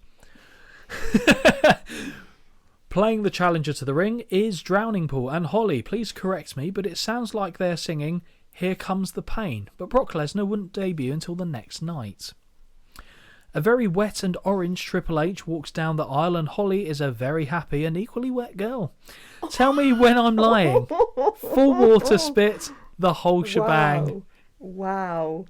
He is jacked. He is jacked. He's on the juice. He's having the vitamins, all the vitamin tablets. He looks exceptional. He does. Too orange, though, for me. A little bit. Yeah. A little bit too orange. A little bit. Little bit David Dickinson for anyone in the UK out there. Brilliant. As you will know, Holly, this is the Triple H that returned at the Royal Rumble, having been on the shelf for the entirety of the invasion angle with a torn quadricep. You may recall, it tore when he hit his opponent for the night in the back of the head in a tag team title match, a very full circle moment. A clean-shaven, long-haired Chris Jericho. It's a hard pass for me. Yeah. We've gone past my peak. Oh, for sure. I prefer the short-haired version with no facial hair to this. Oh, okay. This just falls in List. a weird... Yeah, oh, absolutely. Yeah, I liked it when he had the beard was a bit gruffer. Yes, if that makes agreed. any sense. Agreed. Although the one where he just had like the billy goat tuft yeah. was a bit much for me. He appears on the top of the entryway and spins with his 2 titles before pausing and pointing. At his side is none other than Stephanie McMahon, who is wearing a Hubba Hubba Shaboing Woo Woo outfit. Was my pronunciation correct on that one? Yes. Okay, good. Yeah, I thought you'd. Yeah, I I did thought like that. That was very good. I was like, I don't know how to describe what she's wearing, so I'll go with this. Yeah, very good. King is quick to point out how crazy Triple H is to throw away a bride like Stephanie, and JR masterfully shuts him down with, "Oh yeah, and you'll want to give marriage advice." Very good. At this point, King had already been divorced twice and was on his third wife, the Cat, who would also divorce him the following year. Yes! Yes! Earl fucking Hebner. Earl fucking Hebner. Not seen him all night. No. Here he is. No. Earl raises the belts in the air before the bell sounds for this main event to get underway. They circle for a moment before Jericho looks to scurry after the heavily taped leg of the game. He smiles, knowing he is in Triple H's head about it. They lock up and the champion finds himself backed into the corner. They switch position and Jericho is looking to drape the injured leg between the ropes, but Triple H fires back and escapes. Like a matador, and I don't mean Tito Santana, Triple H sidesteps a Jericho charge and levels him with a right hand on the return. Whip off the ropes and Jericho is sent skybound on a big back body drop. Short arm clothesline scores, and so does the second from the challenger.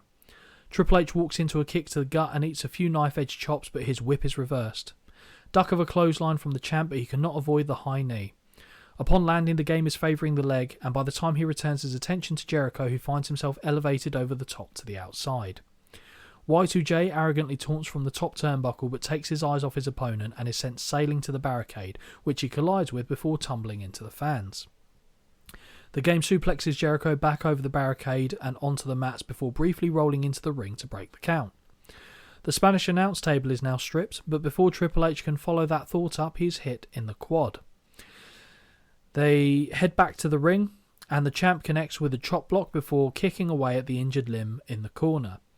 Spear out of the corner by Triple H, again odd, and he rains down right hands from side control, which makes sense though. If you've got an injured leg, you just want to tackle the guy to the ground so he doesn't have that advantage. Fine. Now the roles are reversed as Triple H drops the elbow to the leg over and over. Big kick to the back of the knee on 2 occasions drops Jericho to the canvas. Rake of the eyes breaks the momentum, but he misses a wild swing and is dropped with a shin breaker.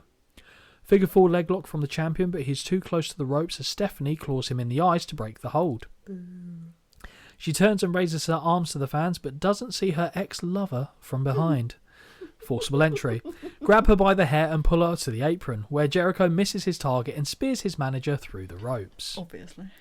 Triple H is kind enough to roll Steph into the ring and has her by the hair before looking to pedigree her. Do you reckon they try that at home?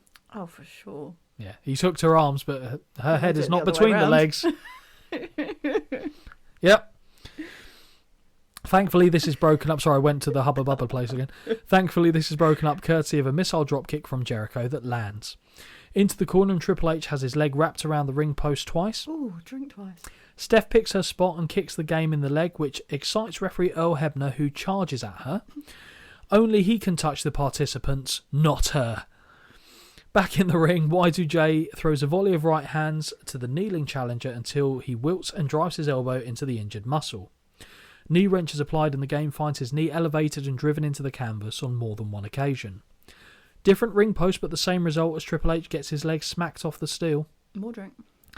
Huge slap from Stephanie lands, and we will pretend Earl didn't hear or see that. Ring post assisted figure 4 on the challenger is quickly broken up by the official. Come on, baby! Chris Jericho, just to be clear, that wasn't Earl Hebner.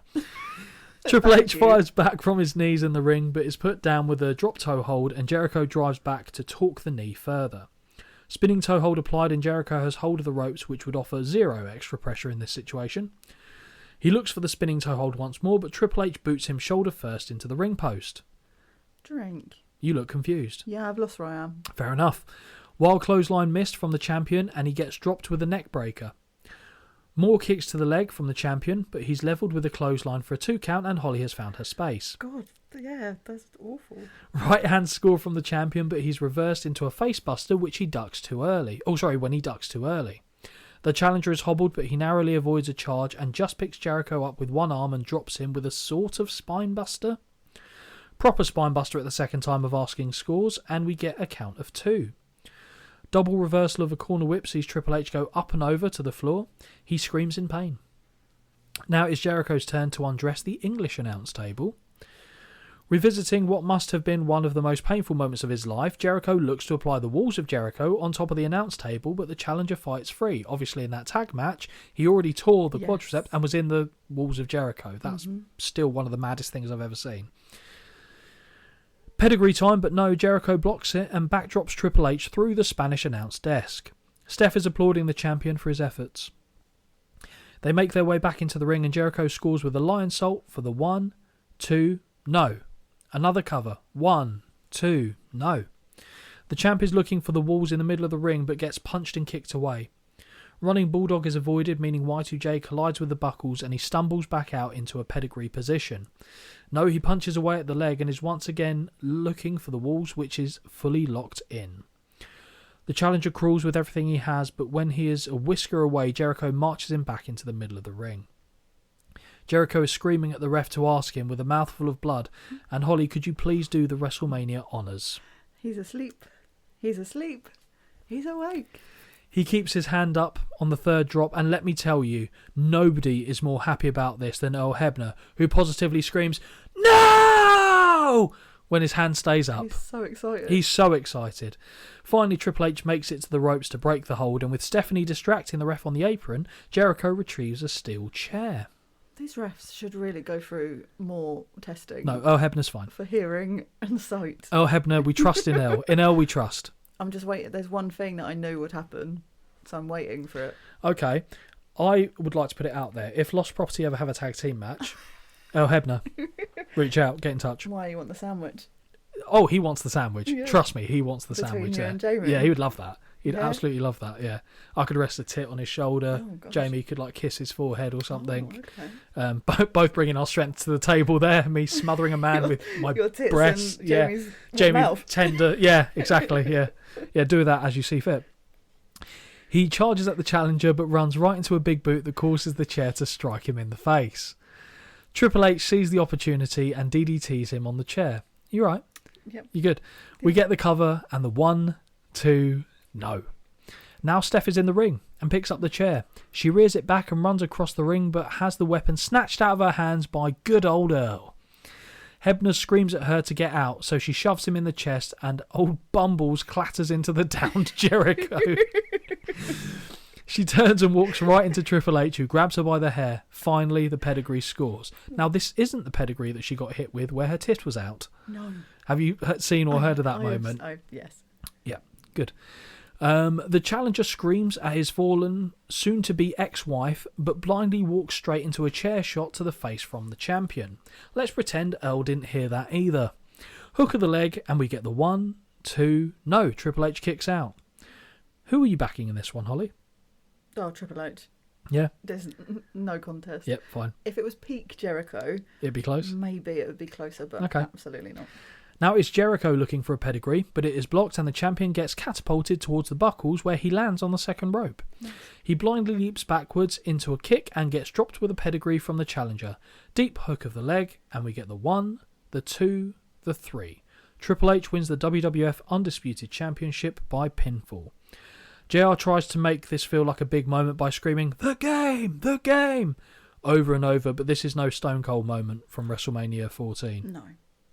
Triple H raises the titles above his head to celebrate his win to an alright crowd reaction. Story. Oh, okay. So, Holly, did you know that Jericho really did not want to go on last for this show? Ooh. I have a quote from the man himself to illustrate the point. So this is the quote. "Let's be honest, it was a main event in the fact that it was on last, but the main event of the show was Hogan and Rock, and I knew it. And it was actually most of the people pitching to have their match on last. I was pitching for not to go on last because I said, how do you follow Hogan and Rock? And Triple H, and probably rightfully so, was fighting for the title match to be last, but we couldn't follow it.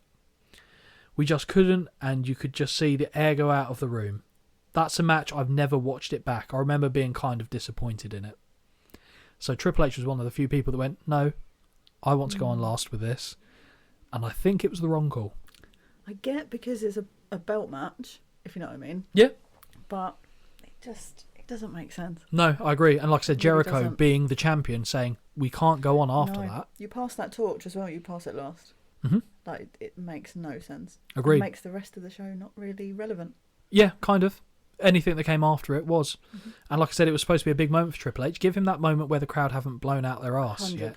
So I think Triple H did himself a disservice in that as much as anything. But I think there's probably something to the fact of when you're in the main event, like the actual last match of the card, it reflects in your pay packet. I assume so. Especially with Triple H. To close off the show, we hear Saliva Superstar over a highlight package from the show that just unfolded before this one comes to a close. So, Holly, what did you think of the match? Do you know what? I thought it was an alright match. It's just a shame that it was where it was. I tried to score it as independently as I could. Okay. Which I did. I still think I scored it fairly highly. Yep. 3 out of 5. Which for me was on level with the Hardys match.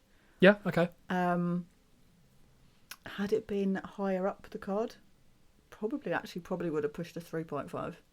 As in, had it been... As in earlier on. Yes, right, okay, fine. But because you're coming down from the climax of the 4 out of 5. But yeah, it was alright. It's just a shame. Yeah, no, I agree with you. So, funny enough, Dave, 3 stars. Scott, Really? 3 stars. Oh, So we've all tied up at the end of the show in a lovely crescendo. Lovely. I agree with you. I thought the match itself was actually pretty good. It just was so hampered by what went before it. Mm-hmm. I don't think it would have gone beyond a 3.5, even if it was positioned differently on the card. But like, I understand what Jericho's saying in terms of, you know, not wanting to go see it back. I don't think you'd necessarily be disappointed with it, like if he watches it in a nutshell. But again, I understand his perspective as well. There's a certain level of, you know, pride, obviously, that an ego that everyone has in the business. And yeah, I think what he was saying was right. That was the right call to not go on last, but obviously wasn't the ultimate voice in the room. What do you think of the show overall? This is a really hard one. Because what do we think of the show? Because obviously everything is overshadowed by that one match. I have just written that I've really struggled to rate it. I gave it 6 out of 10. Okay. And part of me is like, that's low. And then part of me is like, no, that's really high considering... Well, but I had 1 4 out of 5 and 2 3 out of 5s. Yep. So actually I feel like 6 is a decent... Yeah. It's above mid. Yeah. But it's not outstanding. It was long. It was long, and I think that's something we're going to run into in the basically every WrestleMania from this point onwards, which is obviously why we're going to... Some WrestleManias, I just realised, are going to be 4-parters, because there's going to be day 1 and day 2. But at least it's more manageable to be broken down like that. Yeah. So, to be fair, like I said, we can always record it accordingly as well. I give the show 7 out of 10, and I give it that as much for the nostalgia boost as anything. The Rock Hogan match made this show. Without it, I think it'd be a very different ball game because a lot of things were underwhelming on it. Yeah. But it's still got a very sacred place in the inner sanctum of my heart, just from the amount of times I watched it as a kid. And I'll be honest, it was this match, the Rock Hogan match, that I would replay over and over again. But yeah, it was nice to actually get it under our belt, as it were, and get it covered on the show, to be honest, because it feels like it's been an insurmountable obstacle because of everything we've had going on outside, which has caused the delay in the recordings. But we've got the Holly highlight of the night. Let the Holly haze clear, because we've got outfit of the night to contend with. Now, how many have we got on the shortlist? 5, 6, 7. There's 8. Okay. One of them shouldn't be on there, but I don't care. Okay, 8. So I'm going to quickly rattle through them and see if I can get any. So Jeff Hardy. No. Wow. Edge. No. What? Oh my God. I'm completely thrown by that. Hulk Hogan. No. What? I know. Rob Van Dam. Yeah. Christian. No. Good. William Regal won't be on there. JR. No. The Coach. No. Rock won't be on there. Stone Cold. No. What in his black pants? Scott Hall. No. Kevin Nash. No. Trish Stratus. Yes. Lita. Yes. Stephanie McMahon. Yes. Jericho won't be on there. Triple H. No. Wow, I've massively misjudged this. I'm not going to get any more, I don't think, so hit me with the others. So, we've got RVD. Yep. Kurt Angle. Of course, Kurt Angle. Always. Kane. Ric Flair's robe. Yeah, fine. Kane doesn't make it. Okay. I've seen that before now. And Jeff Hardy, apparently, and Edge. Yeah. Stan Burke. There's a fucking hurricane. He hasn't been in it before, though. No, I Because guess he hasn't. I don't think we've seen... We have seen the hurricane. But he's not been in the He had a rest. cruiserweight title match. Oh, yeah. And then Stacey Keibler, Yeah. Lita, Trish, and Stephanie McMahon. Kurt Who Angle. is the winner? Do you think? No, Rob Van Dam. Rob Van Dam. Do you know who I gave it to? Who? Stephanie McMahon. That outfit was unreal. The if I remember God, correctly, what did I refer to it as in my notes? Well, you say what you've referred it to, and I'll tell you what I actually wrote down. No, I think you should go with the technical term first. But yeah, I'm trying to. Oh, there it is. The Hubba Hubba Shaboing Woo Woo outfit. Yeah, pretty much the same thing. I've put the blue leather look jumpsuit. Very Austin Powers. Oh yeah, it's a good shout. Stephanie McMahon winning But best she wins, outfit of the night yeah. on WrestleMania 18. By far, stunning. Fair enough. And actually quite covered up to... Until well, yes, but the compared pedigrees. to... Do you know what I mean? Like, Yeah, compared yeah. to Stacey Keibler, she's covered up, but it looks great. Well, Stacey covers up most of the other areas apart from the legs. Yep. Well, I think that brings this bit of business to the end, doesn't it? Gold, I'm exhausted. Yeah, we'll be. I mean, like I said, we've been out of the swing for it. And to be fair, this has been about a combined 4-hour recording. To be fair, so we've gone longer than the show. But there was a lot to discuss, a lot to break down in there as well. And hopefully, we'll be back to more of a regular weekly occurrence that we're accustomed to. Obviously, there'll be exceptions in there, but we'll always try our best wherever we can. We've already got the next show lined up. Yeah. Which we haven't actually decided when we're recording, but we will do that don't soon. know. And the show after we need to work out as well. Yeah. But I've enjoyed it. It's felt like a long time. Don't get me wrong, quite It enjoyed has. not having to do the research as frequently, but I really enjoyed this. Yep. So hopefully you did as well. I did. And hopefully everyone listening at home enjoyed it as well, or wherever you may be. You don't have to listen to it in home. Listen to it everywhere, to be quite honest with you. But until the next one, ladies and gentlemen, take care. Bye. Until next time, this has been a Win Twice Wrestling production. Peace out.